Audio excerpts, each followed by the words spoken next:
জি, আসসালামু আলাইকুম। এক মিনিট।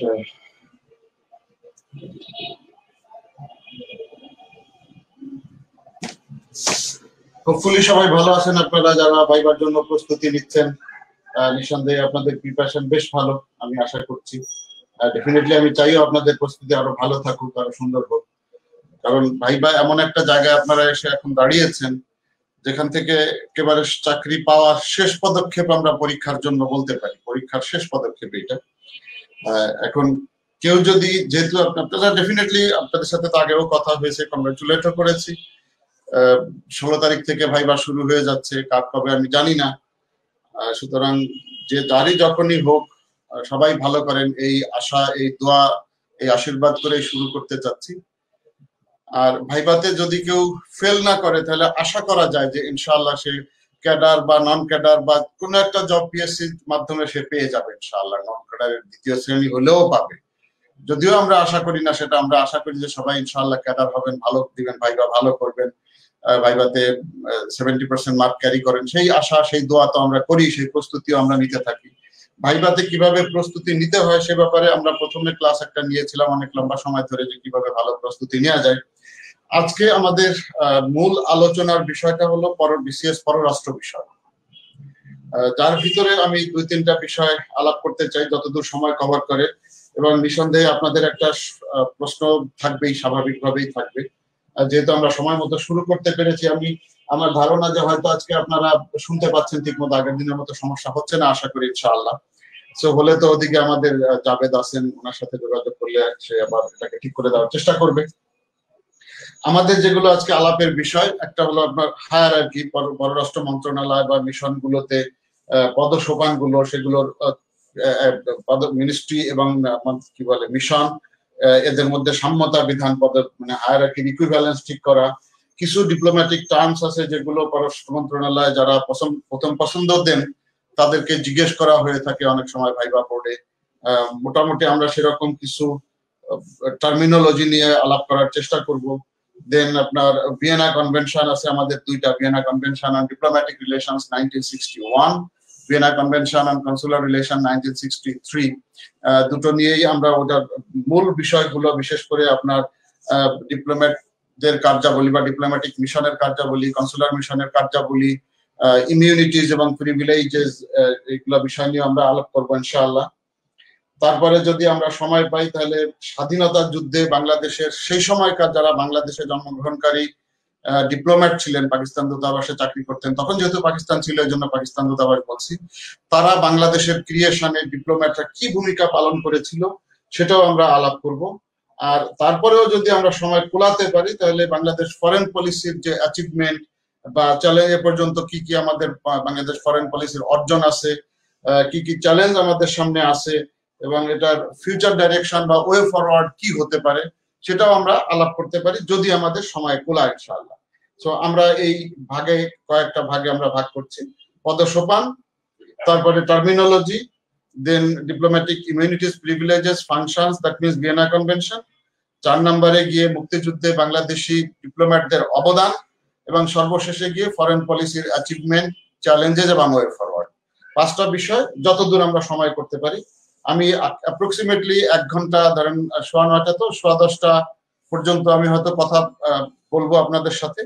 দেন 10:15 বা 10:30টার মধ্যে আমি শেষ করার চেষ্টা করব। দেন আপনাদেরকে আমি 15 মিনিট 20 মিনিট যাই হোক আপনাদের প্রশ্নোত্তরের জন্য সময় দিব ইনশাআল্লাহ। যারা আমাকে সালাম দিচ্ছেন বা দিয়েছেন সবাইকে ওয়ালাইকুম সালাম রাহমাতুল্লাহ, এবং যারা নমস্কার দিয়েছেন তাদেরকেও সেম। সবাই ভালো থাকেন এবং আমি শুরু করি আজকের ক্লাস। ঠিক না, আজকের আলোচনা আমরা এখন শুরু করতে যাচ্ছি ইনশাআল্লাহ। হায়ারার্কি বা পদসোপান, পররাষ্ট্র মন্ত্রণালয়। পদসোপান বলতে একজন ক্যাডার অফিসার শুরু থেকে সর্বোচ্চ পদ পর্যন্ত কোথায় যেতে পারে পররাষ্ট্র ক্যাডারে, সেই বিষয়গুলো আমরা প্রথমে আলাপ করতে চাচ্ছি। আপনারা নোট নিয়ে নেন, আর যদি মাস ফরওয়ার্ডের সাথে যোগাযোগ করেন, আমার যে লিখিত নোট আছে আমি সেটা তাদেরকে দিয়ে দিতে পারি, অসুবিধা হবে না, সেটাও আপনারা মাস ফরওয়ার্ডের কাছ থেকে কালেক্ট করতে পারেন। হায়ারার্কি মানে পদসোপান আর কি।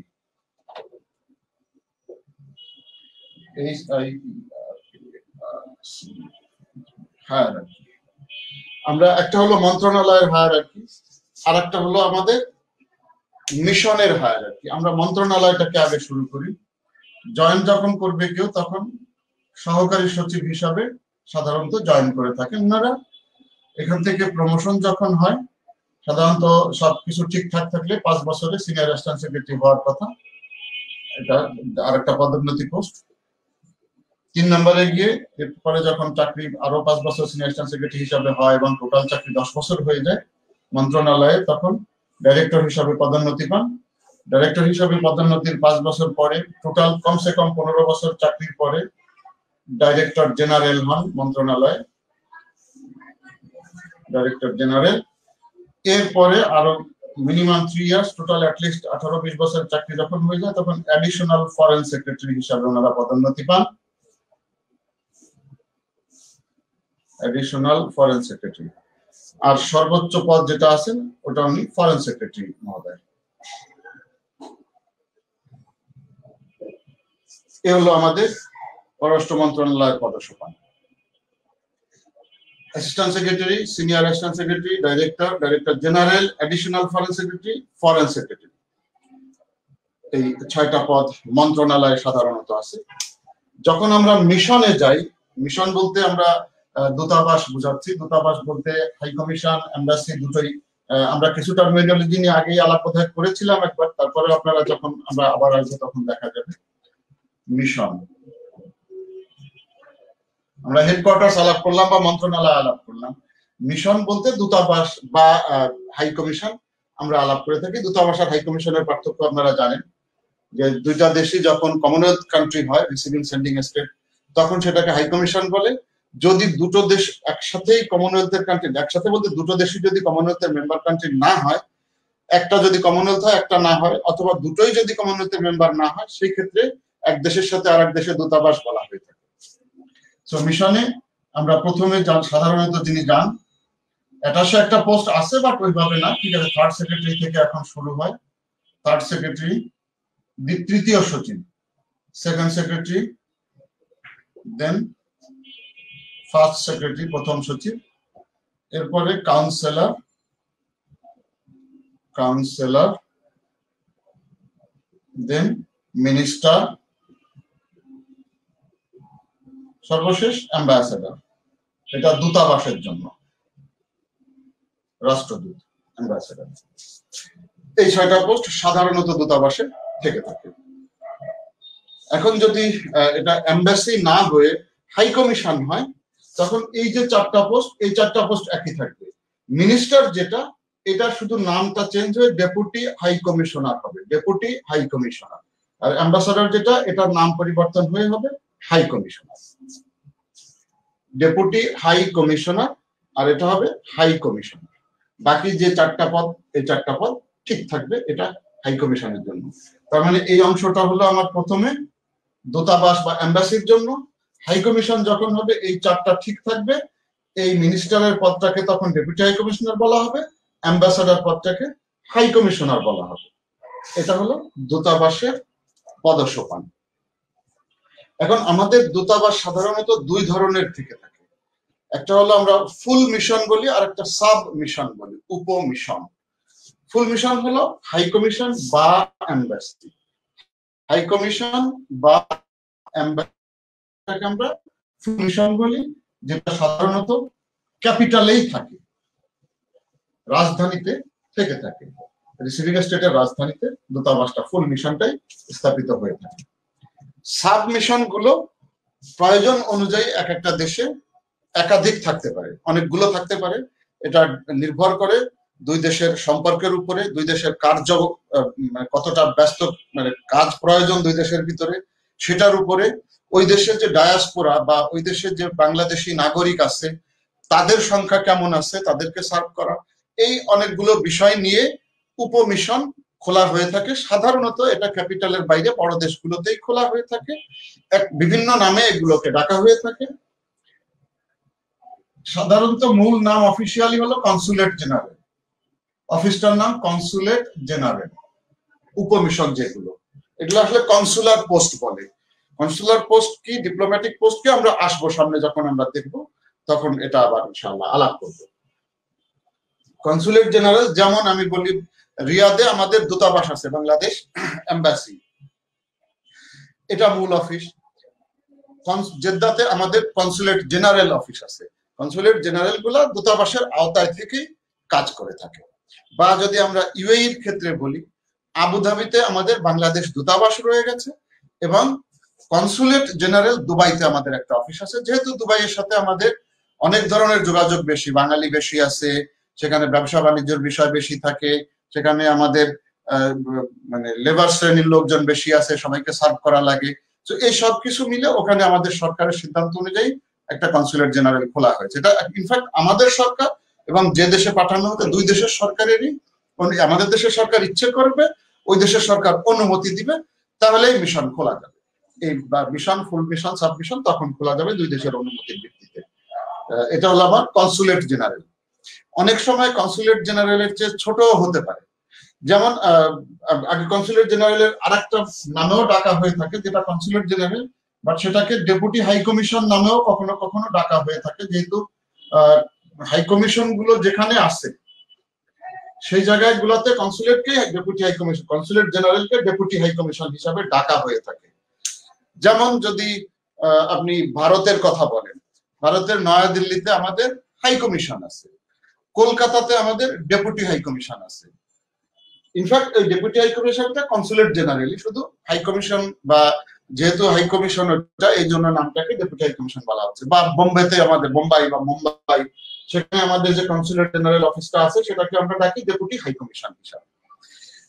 আবার কোন কোন জায়গায় প্রয়োজনের তুলনায় হয়তো ছোট শহর বা এত কনসুলেট জেনারেলের মতো অত বড় অফিস দরকার নাই, কম অফিস বা কম অফিসার হলে, ক্ষেত্র যদি কম হয় কাজের ক্ষেত্র, সেই ক্ষেত্রে এর যে আরেক ধাপ নিচে আরেকটা মানে সাব অফিস খোলা হয়ে থাকে, সেটাকে বলা হয় কনসুলেট। এই জেনারেলটা বাদ দেওয়া হলো, কনসুলেট। এবং যখন হাই কমিশন হয় তখন এই ডেপুটিটা হয়ে যায় অ্যাসিস্ট্যান্ট হাই কমিশন, সহকারী high commission, assistant high commission. যেমন আমাদের লন্ডনে হাই কমিশন আছে, ফুল হাই কমিশন আছে। আবার ম্যানচেস্টার বা বার্মিংহামে ওখানে কাজের উপরে ভিত্তি করে অ্যাসিস্ট্যান্ট হাই কমিশন খোলা আছে। আপনি ওটাকে কনসুলেট বলতে পারেন অফিসিয়াল ল্যাঙ্গুয়েজে, আমরা অ্যাসিস্ট্যান্ট হাই কমিশন বলছি যেহেতু ওখানে আমাদের হাই কমিশন আছে, এই জন্য এটাকে অ্যাসিস্ট্যান্ট হাই কমিশন বলছি। তো এটা গেল সাবমিশন সাবমিশনের একটা পার্থক্য। কাজ বেশি হলে কনসুলেট জেনারেল, কাজ একটু কম হলে অ্যাসিস্ট্যান্ট হাই কমিশন। এবং এরা সবাই হাই কমিশনার মহোদয়ের আন্ডারে বা হাই কমিশনার আওতাভুক্ত হিসাবে সাব অফিস, উপ অফিস হিসাবে কাজ করে থাকে প্রয়োজনের খাতিরে। এখন যদি কনসুলেট জেনারেল আমরা বলি, কনসুলেট জেনারেলের যিনি প্রধান ওনাকে বলা হবে কনসাল জেনারেল। আচ্ছা, আমরা আসি এখানে। আগে সহকারী হাই কমিশন বা অ্যাসিস্ট্যান্ট হাই কমিশন বা কনসুলেট, এগুলোর পদসোপানটা একটু আমরা দেখি। খুব সহজ আছে, এটা অসুবিধা হবে না। কনসুলেট যদি হয়, এটাতে প্রথমে থাকে ভাইস কনসাল, জুনিয়র অফিসার উনি। আর যিনি প্রধান থাকেন, এটা প্রধান, উনি কনসাল। এই দুই ধরনের পোস্ট এখানে কনসুলেটে থাকে। যদি এটা কনসুলেট জেনারেল হয়, তার মানে এটা আর এক ধাপ বড় হবে। তখন এখানে ভাইস কনসাল, কনসাল এবং কনসাল জেনারেল, এই তিন ধরনের অফিসার এখানে থাকবেন এবং এই মিশনকে হেড করবেন কনসাল জেনারেল। এটা গেল কনসুলেট। বা যদি ডেপুটি হাই কমিশন হয় বা deputy high commission, assistant high commission হয়, তখন নামগুলো এটা পরিবর্তন হয়ে ওই আগে যেভাবে ছিল, আমি লিখে দিই।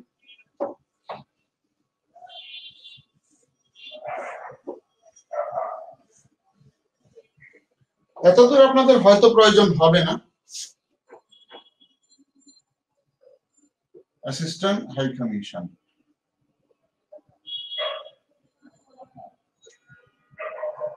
সেখানে সবই থাকে। থার্ড সেক্রেটারি,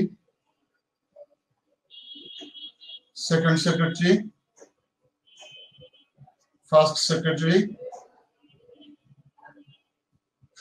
কাউন্সিলর, এই কটা পোস্ট থাকে। তবে এই যে ফার্স্ট সেক্রেটারি বা কাউন্সিলর সরকারের উপরে নির্ভর করবে, সরকার কি করবে। এই দুইটার যে কোনো পদকে সরকার চাইলে অ্যাসিস্ট্যান্ট হাই কমিশনার হিসাবে ঘোষণা দেন, অ্যাসিস্ট্যান্ট হাই কমিশনার। তখন আর এই ফার্স্ট সেক্রেটারি যদি ফার্স্ট সেক্রেটারিকে পদবি দিয়ে থাকে তখন ফার্স্ট সেক্রেটারিকে অ্যাসিস্ট্যান্ট হাই কমিশনার ডাকা হবে। নরমালি এই কাউন্সিলর লেভেলের যে অফিসার ওনারাই অ্যাসিস্ট্যান্ট হাই কমিশনার হয়ে থাকেন, নরমালি এটাই নিয়ম। কখনো কখনো যদি সরকার মনে করে সেটা সরকারের সিদ্ধান্ত, বাট সাধারণত এই কাউন্সিলররাই অ্যাসিস্ট্যান্ট হাই কমিশনার হিসাবে নাম ধারণ করে অ্যাসিস্ট্যান্ট হাই কমিশনার। যদি এটা ডেপুটি হাই কমিশন হয়, তাহলে এখানে আর তখন এই নামটা আসছে না। এখানে যিনি কনসাল জেনারেল ছিলেন আগে, দেখেন ডেপুটি হাই কমিশনার নামটা হয়ে যাচ্ছে তখন ডেপুটি হাই কমিশনার।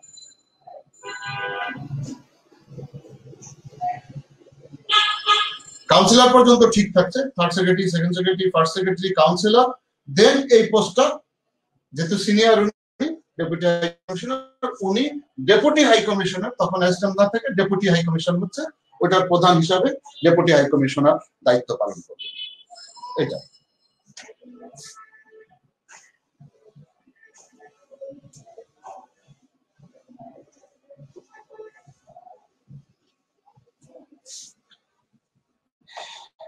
ইকুইভ্যালেন্স দেওয়ার কথা বলা হয়েছে, যে মন্ত্রণালয়ের সাথে যদি আমরা তুলনা করি তাহলে মিশনের পদগুলোতে কারা কিভাবে থাকেন।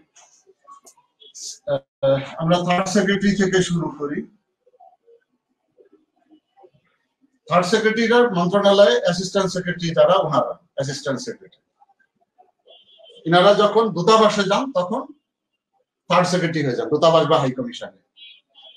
এরপরের পদোন্নতি পোস্ট হলো সেকেন্ড সেক্রেটারি, দ্বিতীয় সচিব। উনি মন্ত্রণালয়ে থাকতেন সিনিয়র অ্যাসিস্ট্যান্ট সেক্রেটারি, ঊর্ধ্বতন সহকারী সচিব। যখন সেকেন্ড সেক্রেটারি হিসেবে 2 বছর চাকরি হয়ে যায়, বা সিনিয়র অ্যাসিস্ট্যান্ট সেক্রেটারি হিসেবে কারো 2 বছরের চাকরি হয়ে যায়, উনি মন্ত্রণালয়ে থাকলে সিনিয়র অ্যাসিস্ট্যান্ট সেক্রেটারি থাকতেন, কিন্তু যখন মিশনে থাকে এই জায়গায় নামটা ফার্স্ট সেক্রেটারি হয়ে যায়, প্রথম সচিব হয়ে যায়। তার মানে একজন সিনিয়র অ্যাসিস্ট্যান্ট সেক্রেটারি যখন তার 2 বছরের চাকরি হয়ে যায় তখন উনি দূতাবাসে গেলে প্রথম সচিব হন, মন্ত্রণালয়ে যা ছিল তাই থাকেন, পরিবর্তন হয় না মন্ত্রণালয়ে। এর পরের পদোন্নতি পোস্ট আমরা জানি মন্ত্রণালয় হলো ডাইরেক্টর, পরিচালক। দূতাবাসে গেলে ওনারা কাউন্সিলর হয়ে যান, বা এর ইকুইভ্যালেন্ট যেগুলো আছে কাউন্সিলর, অথবা যদি অ্যাসিস্ট্যান্ট হাই কমিশনে যান তখন অ্যাসিস্ট্যান্ট হাই কমিশনার। তারপরে যদি আপনার কনসুলেটে যান তখন এটা কনসুলেটে যদি থাকেন তখন কনসুলেটে থাকলে কনসাল বলে, এই নামগুলো তখন চলে আসে। এটা যদি অ্যাসিস্ট্যান্ট হাই কমিশনে থাকে, এটা যদি উনি ডেপুটি হাই কমিশনে বা কনসুলেট জেনারেলে থাকে তখন এটা বলা হয়। কনসুলেট জেনারেল থাকলে এনাদেরকে কনসাল বলা হয়, ডাকা হয়ে থাকে। এরপরে কাউন্সিলরের পরে আমাদের ছিল মিনিস্টার, যদি দূতাবাসে থাকে তাহলে মিনিস্টার, অথবা যদি হাই কমিশন হয় তাহলে ডেপুটি হাই কমিশন। ওনারা মন্ত্রণালয়ে থাকতে ডিজি হিসাবে থাকেন, ডাইরেক্টর জেনারেল, মন্ত্রণালয়ে ডাইরেক্টর জেনারেল হিসাবে থাকেন। যখন কনসুলেট জেনারেলে যান তখন ওনারা হয়ে যান কনসাল জেনারেল। কনসুলেট জেনারেলে গেলে কনসাল জেনারেল, দূতাবাসে গেলে মিনিস্টার বা ডেপুটি হাই কমিশন, কনসুলেট জেনারেলে গেলে কনসাল জেনারেল, ডেপুটি হাই কমিশনে গেলে ডেপুটি হাই কমিশনার।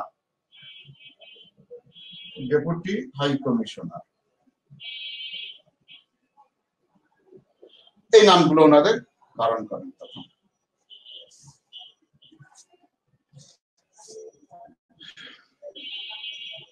ডিজিদের আরো কিছু বিষয় আছে, আমি আরেকটু পরিষ্কার করার চেষ্টা করি। ডাইরেক্টর জেনারেল যারা থাকেন ওনারা ডেপুটি হাই কমিশনার বা মিনিস্টার সেই হিসাবেও থাকেন। যখন বা কোনো কনসুলেট জেনারেলে যদি পদায়ন হন তখন কনসাল জেনারেল থাকেন। ডেপুটি হাই কমিশনে পদায়ন হলে ডেপুটি হাই কমিশনার হিসাবে মিশন ওই উপমিশনের প্রধান থাকেন। আবার ওনাদেরকে অ্যাম্বাসাডার বা রাষ্ট্রদূত হিসাবে বা হাই কমিশনার হিসাবেও পোস্টিং দেওয়া হয়ে থাকে, 2 ধরনেরই হয়ে থাকে। তো এই ডিজিরা যখন রাষ্ট্রদূত হিসাবে যান তখন সি গ্রেড অ্যাম্বাসাডার বলা হয় ওনাদেরকে, তৃতীয় ক্যাটাগরি সি গ্রেড অ্যাম্বাসাডার বা সি গ্রেড হাই কমিশনার। ডিজির পরে যারা আসেন ওনারা অ্যাডিশনাল ফরেন সেক্রেটারি, এএফএস বলি আমরা সাধারণত, ওনারা বি গ্রেড রাষ্ট্রদূত হিসাবে পদায়ন হন। এরপরে যখন সচিব পদমর্যাদায় ফরেন সেক্রেটারি বা সচিব পদমর্যাদায় সেক্রেটারি পদমর্যাদায় যখন পোস্টিং মিশনে যান তখন এ গ্রেড অ্যাম্বাসেডর বলা হয়, এ গ্রেড অ্যাম্বাসেডর। এখন কাকে কোথায় পোস্টিং দিবে এটার জন্য কোনো নির্ধারিত নাই যে এ গ্রেড কে অমুক জায়গায় দিতে হবে, বি গ্রেড কে অমুক জায়গায় দিতে হবে। এটা সরকারের সিদ্ধান্ত, সরকার কাজের উপরে নির্ভর করে, ব্যক্তির উপরে নির্ভর করে এই সিদ্ধান্ত নিয়ে থাকে কাকে কোথায় দিবেন সরকার। এখানে অন্য কোনো বিষয় থাকে না।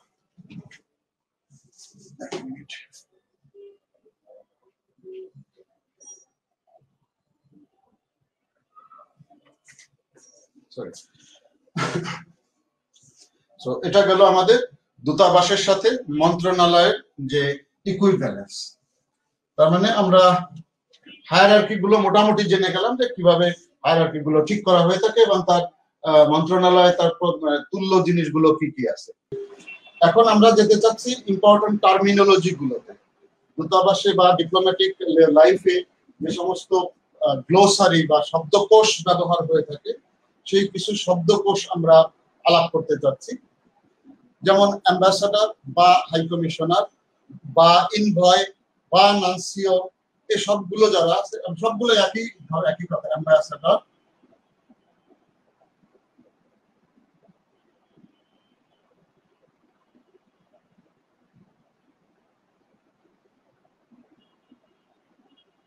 হাই কমিশনার,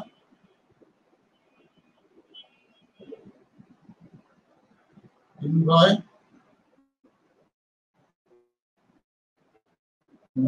বিভিন্ন নামে ডাকা হয়ে থাকে।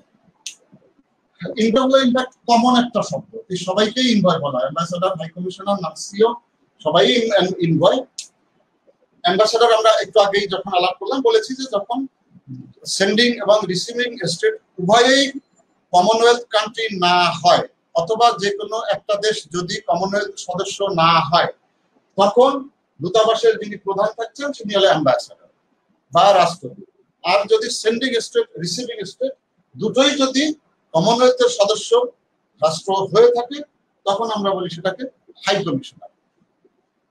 আর নানসিও হলো যারা হোলি সি বা ভ্যাটিকানের যারা রাষ্ট্রদূত বা পোপের প্রতিনিধি, ইনফ্যাক্ট উনি রাষ্ট্রদূত। আপনারা জানেন যে ভ্যাটিকানের আরেকটা নাম হলো the holy see, the holy see ভ্যাটিকানের অফিসিয়াল নেম। সো পোপের যিনি প্রতিনিধি হয়ে আসেন ওনাকে নানসিও ডাকা হয়, এটা হলো ওনাদের নাম। আর সাধারণত দূতাবাসের বা এই ধরনের যারা পদে থাকেন তাদের নামের আগে আমরা এক্সেলেন্সি ডাকি সম্মান সূচক ভাবে। ডিপ্লোম্যাটিক পারফরমেন্স যখন উনি করেন, ডিপ্লোম্যাটিক ডিউটি যখন উনি পালন করেন তখন ওনাকে হিজ এক্সেলেন্সি হিসেবেই ডাকা হয়ে থাকে। ইনভয়ের ভিতরে আবার আমাদের যেমন স্পেশাল ইনভয় হতে পারে। স্পেশাল ইনভয়টা হলো একটা কোনো বিশেষ কাজের জন্য ওনাকে দায়িত্ব দেওয়া হয়েছে, সামগ্রিকভাবে না।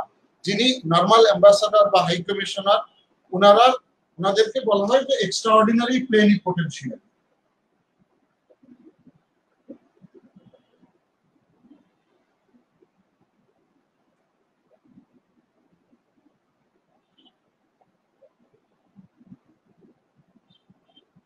এগুলো আগে বলা হতো, এখন আর বলা হয় না, কারণ সব অ্যাম্বাসাডার এক্সট্রাঅর্ডিনারি এবং প্লেনিপোটেনশিয়াল দুই দায়িত্বই উনি বহন করেন।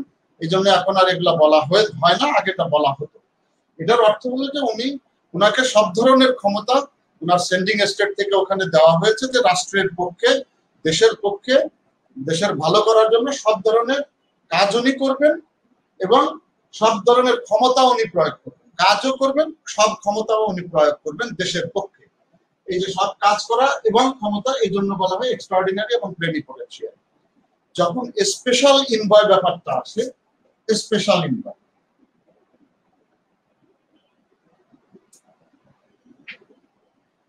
এই স্পেশাল ইনভয় তখন উনি সব ধরনের দায়িত্ব পালন করেন না। বিশেষ দূত আমরা যদি বলি তার মানে ওনাকে বিশেষ কোনো কাজে রাষ্ট্র বা সরকার দুতিয়ালির জন্য নিয়োগ দিয়েছেন বা ওনাকে পাঠিয়েছেন, এই জন্য বিশেষ দূত বলা হয়ে থাকে ওনাদেরকে স্পেশাল ইনভয়। উনি কোনো বিশেষ ঘটনার প্রেক্ষিতে একটা বিশেষ ইস্যুতে বা কোনো একটা বিশেষ দেশের সাথে বিশেষ ঘটনায় ওনাকে দায়িত্ব দেওয়া হতে পারে। ধরে নিলাম যে আমরা কোনো সময় প্রধানমন্ত্রীর একটা চিঠি খুব গুরুত্ব বহন করছে, সেটা নিয়ে প্রধানমন্ত্রীর পক্ষে যাওয়া সম্ভব না, এবং কিছু আরো প্রধানমন্ত্রীর পক্ষ থেকে কিছু ডিপ্লোম্যাটিক আলাপ আলোচনাও বিশেষভাবে করা দরকার রেগুলার ডিপ্লোমেসির বাইরেও, এবং গুরুত্ব দেওয়ার জন্য তখন মাননীয় প্রধানমন্ত্রী কাউকে একজনকে বিশেষ দূত হিসাবে নিয়োগ দিতে পারেন, বা সবসময় থাকতে পারে প্রধানমন্ত্রীর অফিসে। যেমন আমাদের এরশাদ সাহেব ছিলেন প্রধানমন্ত্রীর বিশেষ দূত ছিলেন উনি, এর আগে জিয়াউদ্দিন স্যার উনিও ছিলেন বিশেষ দূত, প্রধানমন্ত্রীর কার্যালয়ে ছিলেন এবং বিশেষ বিশেষ কাজ ওনারা করতেন, দেশের বা সরকারের নির্দেশে ওনারা এগুলো পালন করতেন। তো এই স্পেশালি ধরেন এরশাদ সাহেবকে কোনো একটা জরুরি কাজে বা কোনো খুব গুরুত্বপূর্ণ কাজে ওনাকে ভুটান পাঠালো প্রধানমন্ত্রীর প্রতিনিধি হিসেবে, তখন ভুটানের সরকার তাকে প্রধানমন্ত্রীর মতোই ট্রিট করা শুরু করবে, ঠিক মানে প্রধানমন্ত্রী না, কিন্তু যেহেতু প্রধানমন্ত্রীর লোক কার্যকলাপে সেরকম ওনাকে মূল্যায়ন ওনারা করবে। একটা বিশেষ কাজ যখন ওই চিঠিটা দেওয়া হয়ে গেল, প্রধানমন্ত্রীর তরফ থেকে যে খবরটা দেওয়ার কথা ছিল, আলাপ করার কথা ছিল, সে আলাপটা হয়ে গেল, ওখানকার যে ফিডব্যাক সেটাও উনি নিলেন, উনি আবার দেশে ফিরে চলে আসলেন, ওনার দায়িত্ব শেষ হয়ে গেল। স্বল্প সময়ের জন্য উনি বিশেষ দূতের কাজ হিসাবে কাজ উনি করবেন, এই জন্য এটাকে বলা হচ্ছে তখন বিশেষ দূত বা special envoy.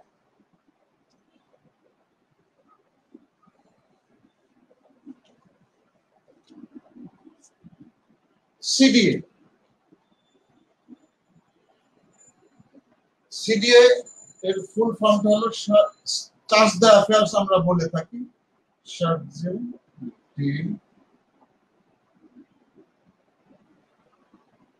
French spelling.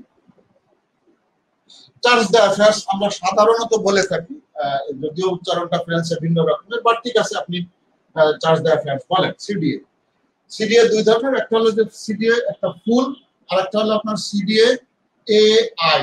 AI AI মানে হলো অ্যাড ইন্টারিম, অ্যাড ইন্টারিম, মধ্যবর্তী বা দায়িত্বপ্রাপ্ত সেরকম বলতে পারি। ইনি ফুল, ইনি দায়িত্বপ্রাপ্ত। এটা কিরকম, কোন কোন দেশে যখন সরকার চাচ্ছে যে ওখানে আমাদের কাজের পরিধি বা এত বেশি নাই বা সম্পর্কের উষ্ণতাটাও অত উচ্চ লেভেলের না, সুতরাং ওখানে রাষ্ট্রদূত আমার পাঠানো দরকার নাই, আমরা তার থেকে দূতাবাস দরকার আছে কিন্তু রাষ্ট্রদূত দরকার নাই, সেই হিসাবে এক ধাপ নিচে আমরা কাউকে স্থায়ীভাবে দিয়ে কাজ চালাতে পারি। সেই ধরনের ক্ষেত্রে তাদেরকে বলা হয় সিডিএ। তার মানে উনি স্থায়ীভাবে রাষ্ট্রদূতের ভূমিকা পালন করেন, উনি রাষ্ট্রদূত না, এক ধাপ নিচে, কিন্তু রাষ্ট্রদূতের কাজকর্ম উনি ওখানে পালন করে থাকেন, এটাকে সিডিএ বলা হয়। আর সিডিএ এআইটা হলো যে ওই দূতাবাসে বা ওই মিশনে হাই কমিশনার বা রাষ্ট্রদূত মহোদয় আসেন, কিন্তু সাময়িক সময়ের জন্য উনি হয়তো স্টেশনের বাইরে গিয়েছেন, হতে পারে ছুটিতে গিয়েছেন বা কোনো কারণে উনি অসুস্থ, হসপিটালাইজড হয়ে আসেন, দায়িত্ব পালন করতে আপাতত সময়ের জন্য অক্ষম। এরকম যখন ওনার পদটা আপাতত সময়ের জন্য কয়েকদিনের জন্য চালিয়ে নেওয়া জরুরি হয়, তখন সেটাকে আমরা বলি সিডিএ এআই, অ্যাড ইন্টারিম। এই অভ্যন্তরীণ বা অন্তরীণ মানে মাঝখানের সময়টা, যতদিন হাই কমিশনার চলে গেছেন এবং আবার ফিরে এসে জয়েন করবেন, এই যে মাঝখানের যে সময়টা মিশনের বা দূতাবাসের ডে টু ডে অ্যাক্টিভিটিস, প্রাত্যহিক কাজগুলোকে পরিচালনা করার জন্য একজন দায়িত্ব দ্বারা দেওয়া হয়। সাধারণত দূতাবাসের যিনি সিনিয়র মোস্ট ডিপ্লোম্যাট থাকেন, আদার দ্যান মিলিটারি উইং এর ওনাদেরকে দায়িত্ব দেওয়া হবে না, এটা সরকারি সিদ্ধান্ত। ওনারা ছাড়া অন্য যারা থাকেন তাদেরকে এখানে সিডিএ হিসাবে যিনি সিনিয়র মোস্ট ডিপ্লোম্যাট থাকেন তাকে দায়িত্ব দেওয়া হয়ে থাকে সাধারণত। আর মোস্টলি এটা সাধারণত কূটনৈতিক বা পররাষ্ট্র মন্ত্রণালয় থেকে যিনি সিনিয়র থাকেন তাদেরকে অনেক সময় দেওয়া হয়। যাই হোক, দূতাবাসে যিনি সিনিয়র ডিপ্লোম্যাট থাকেন, অ্যাম্বাসাডারের পরে নাম্বার 2, তাকে এই দায়িত্বটা দেওয়া হয়। উনি ডে টু ডে অ্যাক্টিভিটিস গুলো পালন করেন। সরকার দূতাবাসের জন্য কোনো নীতিগত সিদ্ধান্ত উনি সাধারণত নেন না, এটা হলো সিডিএ। আর একটা পদ আছে অ্যাটাশে।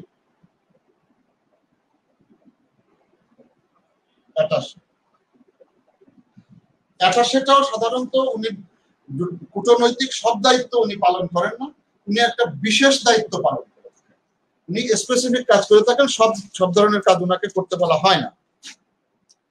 যেমন উনি হয়তো যিনি অ্যাটাশে আছেন, আমরা বললাম যে কমার্শিয়াল অ্যাটাশে, তার মানে উনি শুধু কমার্শিয়াল কাজগুলো করবেন, ব্যবসা বাণিজ্য সংক্রান্ত কাজগুলো করবেন। প্রেস অ্যাটাশে, উনি শুধু প্রেস রিলেটেড কাজগুলো করবেন, ওই দেশের সাথে বাংলাদেশের সাথে ওই দেশের সাথে বাংলাদেশের যে মিডিয়া সংক্রান্ত কাজগুলো, সে রেডিও টেলিভিশন খবর যাই হোক না কেন, মিডিয়ার বিষয়গুলো উনি দেখাশোনা করবেন। এই জন্য ওনাকে বিশেষ দায়িত্ব দেওয়া হয়ে থাকে, প্রেস অ্যাটাশে বলা হয়ে থাকে। এখন যদিও অ্যাটাশে নামটা আর ওইভাবে ব্যবহার হয় না, তাদেরকে অন্য অন্য বিভিন্ন নামে ডাকা হয়, বাট অ্যাটাশে এটাকে মিন করে বিশেষ ডিপ্লোম্যাটিক কাজের একটা বিশেষ সেগমেন্টকে উনি পালন করেন এই অ্যাটাশে।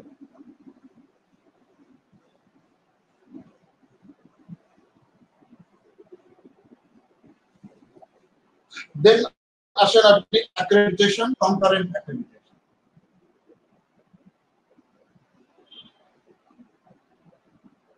Accreditation,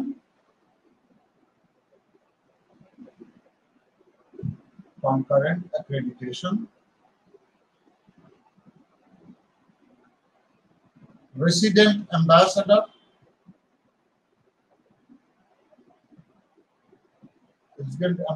বা resident embassy,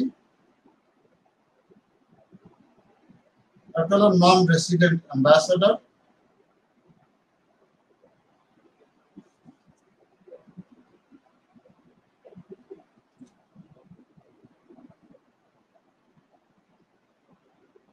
non-resident ambassador বা non-resident embassy।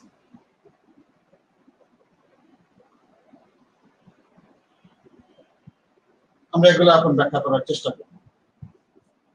অ্যাক্রেডিটেশন মানে হলো ওনার কর্মের ক্ষেত্র, উনি কতদূর উনি কাজ করবেন। সাধারণত একটা দূতাবাসে বা একজন রাষ্ট্রদূতের যে দেশে পাঠানো হয়, ধরেন বাংলাদেশের অ্যাম্বাসেডর পাঠানো হলো নেপালে, তার মানে উনি নেপালের পুরো দেশটাতে বাংলাদেশের অ্যাম্বাসেডর। অফিসটা হয়তো ওনার কাঠমান্ডুতে, ক্যাপিটালে, কিন্তু উনি পুরো দেশের জন্যই রাষ্ট্রদূত, সব জায়গায় উনি কাজ করবেন বাংলাদেশের স্বার্থের জন্য। এই জন্য ওনার অঞ্চল যেটা, যতটুকু না উনি কাজ করেন, এটাকে বলা হয় অ্যাক্রেডিটেশন। কনকারেন্ট অ্যাক্রেডিটেশন হলো যে ওনার যে দেশে উনি পোস্টিং আছেন, যে দেশে ওনাকে পদায়ন করা হয়েছে, পাঠানো হয়েছে রাষ্ট্রদূত হিসাবে, ওই দেশের বাইরেও সরকার কাজের প্রয়োজনে অন্যান্য দেশেও তাকে দায়িত্ব দিয়ে থাকে। সে ধরি আমি মনে করলাম যে আমাদের রাষ্ট্রদূত আছেন ফ্রান্সে, তো ফ্রান্সে যিনি রাষ্ট্রদূত আছেন উনি ফ্রান্স দেশের জন্য, পুরা ফ্রান্সের জন্য উনি দায়িত্বপ্রাপ্ত। এখন প্রায় 200-র কাছাকাছি দেশ পৃথিবীতে আছে, সব দেশে আমাদের দূতাবাস নেই, কিন্তু কূটনৈতিক সম্পর্ক তো আমাদের জাতিসংঘভুক্ত সবগুলো দেশেই আছে। তখন আমরা কি করি, ওই সব দেশেও তো আমাদের সম্পর্ক আছে কূটনৈতিক ভাবে। তখন করা হয় কি, একজন রাষ্ট্রদূতকে আরো একাধিক দেশের দায়িত্ব দেওয়া হয়ে থাকে। সেই অতিরিক্ত যে দায়িত্বটা, সেটাকে বলা হয় কনকারেন্ট অ্যাক্রেডিটেশন। যেমন আমি বললাম যে ফ্রান্সের যিনি রাষ্ট্রদূত, উনি ফ্রান্সের জন্য, ওনার অফিসও ফ্রান্সে, প্যারিসে, বাসাও প্যারিসে, সবকিছু ওখানে আছে। সাথে সাথে ওনাকে আইভরি কোস্টের দায়িত্ব দেওয়া হয়েছে, যে তুমি ফ্রান্স ছাড়াও আইভরি কোস্টের জন্য বাংলাদেশের রাষ্ট্রদূত। তার মানে উনি একইভাবে সমানভাবে উনি ফ্রান্সেও বাংলাদেশের রাষ্ট্রদূত, আইভরি কোস্টেও উনি বাংলাদেশের রাষ্ট্রদূত। কিন্তু আইভরি কোস্টে যেহেতু দূতাবাস নাই, অফিস নাই, বাসা নাই, কিছুই নাই, এই জন্য ওই আইভরি কোস্টের জন্য ওনাকে বলা হবে কনকারেন্ট অ্যাক্রেডিটেশন। ওনার ওই এরিয়াটা কনকারেন্ট অ্যাক্রেডিটেটেড, আর ফ্রান্সের জন্য ওটা অ্যাক্রেডিটেটেড এরিয়া, যেহেতু ওনার সবকিছু আছে। এই একই ঘটনা রেসিডেন্ট বা নন রেসিডেন্ট অ্যাম্বাসেডর, এই একই ঘটনা ঘটে যখন যে দেশে দূতাবাস থাকে। যেমন ফ্রান্সের কথা বললাম, ওই দূতাবাসকে বলা হবে রেসিডেন্ট এম্বাসি, দূতাবাসকে রেসিডেন্ট এম্বাসি ইন ফ্রান্স। আর ওই দূত যিনি, তাকে বলা হবে রেসিডেন্ট অ্যাম্বাসেডর। প্যারিসে আমাদের রেসিডেন্ট অ্যাম্বাসেডর অমুক, প্যারিসের রেসিডেন্ট অ্যাম্বাসেডর অমুক। ওই অ্যাম্বাসেডরই যখন আবার আইভরি কোস্টে দায়িত্ব পালন করছেন কনকারেন্ট অ্যাক্রেডিটেটেড এরিয়াতে, তখন ওনাকে বলা হচ্ছে নন রেসিডেন্ট অ্যাম্বাসেডর। উনি ফ্রান্সের রেসিডেন্ট অ্যাম্বাসেডর এবং দূতাবাসটার নাম ফ্রান্সের রেসিডেন্ট অ্যাম্বাসি। কিন্তু যখন আইভরি কোস্টে উনি দায়িত্ব পালন করছেন, ওখানে যেহেতু আমাদের বাড়ি নাই, ঘর নাই, গিয়ে হোটেলে ওঠেন, সেখান থেকে 2 দিন 3 দিন 5 দিন 7 দিন যা প্রয়োজন কাজ করে আবার ফিরে চলে আসেন। এই জন্য আইভরি কোস্টের জন্য এই অ্যাম্বাসেডর মহোদয় যিনি ফ্রান্সের, ওনাকে বলা হবে non resident ambassador to Ivory Coast, non resident ambassador to Ivory Coast. আর দূতাবাসকে বলা হবে নন রেসিডেন্ট এম্বাসি ওই দেশের জন্য। আইভরি কোস্টের জন্য বাংলাদেশের নন রেসিডেন্ট এম্বাসি। এটাই, তার মানে ওখানে বাসা নাই, অফিসও নাই, হোটেলে থাকবেন, কাজ করবেন, আবার ফিরে আসবেন। তো এটা হলো accreditation, concurrent accreditation, resident ambassador, resident embassy, নন resident ambassador, non resident embassy. নামের সাথেই এটা মোটামুটি পরিষ্কার করে দেয়া আছে। সময়ের সাথে ধরে পারি না।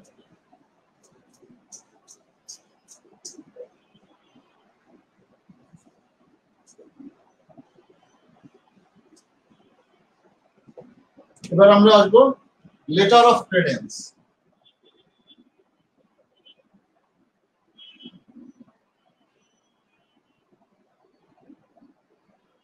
অথবা ক্রেডেনশিয়ালস বলা হয় আরেক ভাষায়, ক্রেডেনশিয়ালস। ক্রেডেনশিয়াল এটা একটা, আরেকটা হলো এক্সিকিউটর।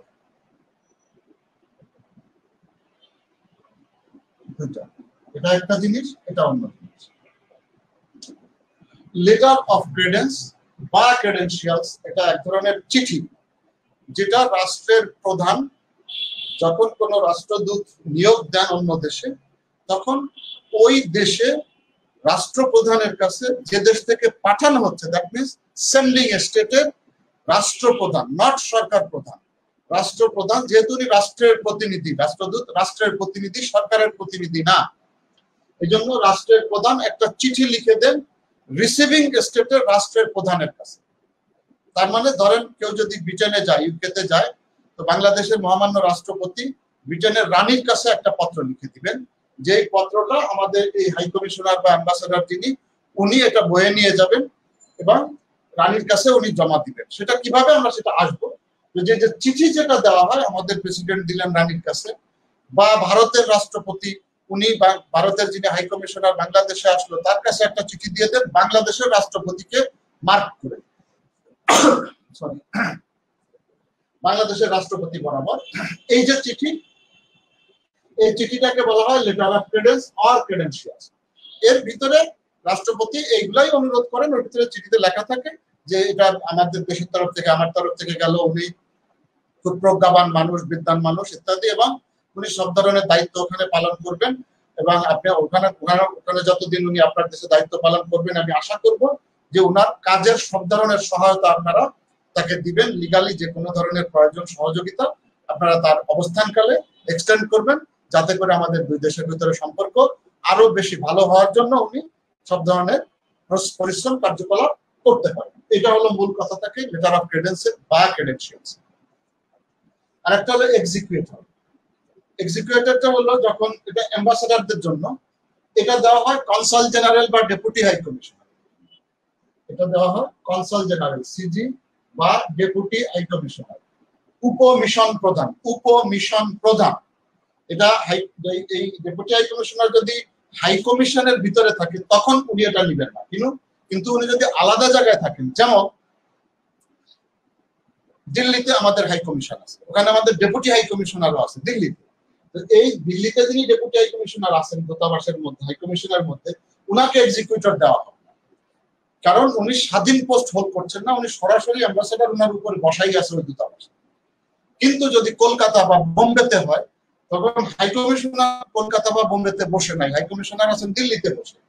তখন এই কলকাতা বা বোম্বেতে যিনি মিশন, উপমিশন প্রধান, ডেপুটি হাই কমিশনের প্রধান, উনি ডেপুটি হাই কমিশনার, উনাকে যে চিঠিটা দেওয়া হবে, যেহেতু উনি মিশনকে হেড করছেন, একটা চিঠি দেওয়া হবে, সেটা হলো এক্সিকিউটর। সাধারণত এই চিঠিটা দিয়ে থাকেন পররাষ্ট্রমন্ত্রী মহোদয়, সাধারণত এটা পররাষ্ট্রমন্ত্রী ওই দেশের পররাষ্ট্রমন্ত্রীকে দিয়ে থাকেন। এটা তো একই ধরনের চিঠি, এটা বাট একটু ছোট আকারে লেখা থাকে, এটাকে বলা হয় এক্সিকিউটর। এই দুটা গেল মানে চিঠির অবস্থা।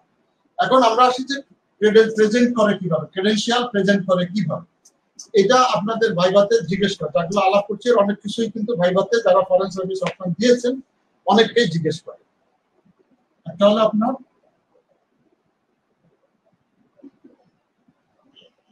presentation of credentials,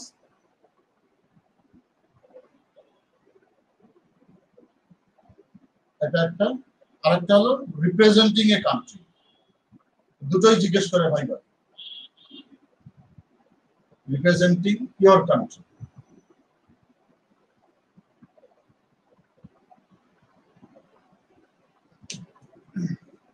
presentation of credentials এটা একটা আনুষ্ঠানিকতা, যেহেতু রাষ্ট্রদূত বা হাই কমিশনার দেশের প্রধান, যিনি রাষ্ট্রের প্রধান, ওনার কাছ থেকে চিঠি নিয়ে গেছেন, এটা ওই রাষ্ট্রের প্রধানকে উনি দিবেন।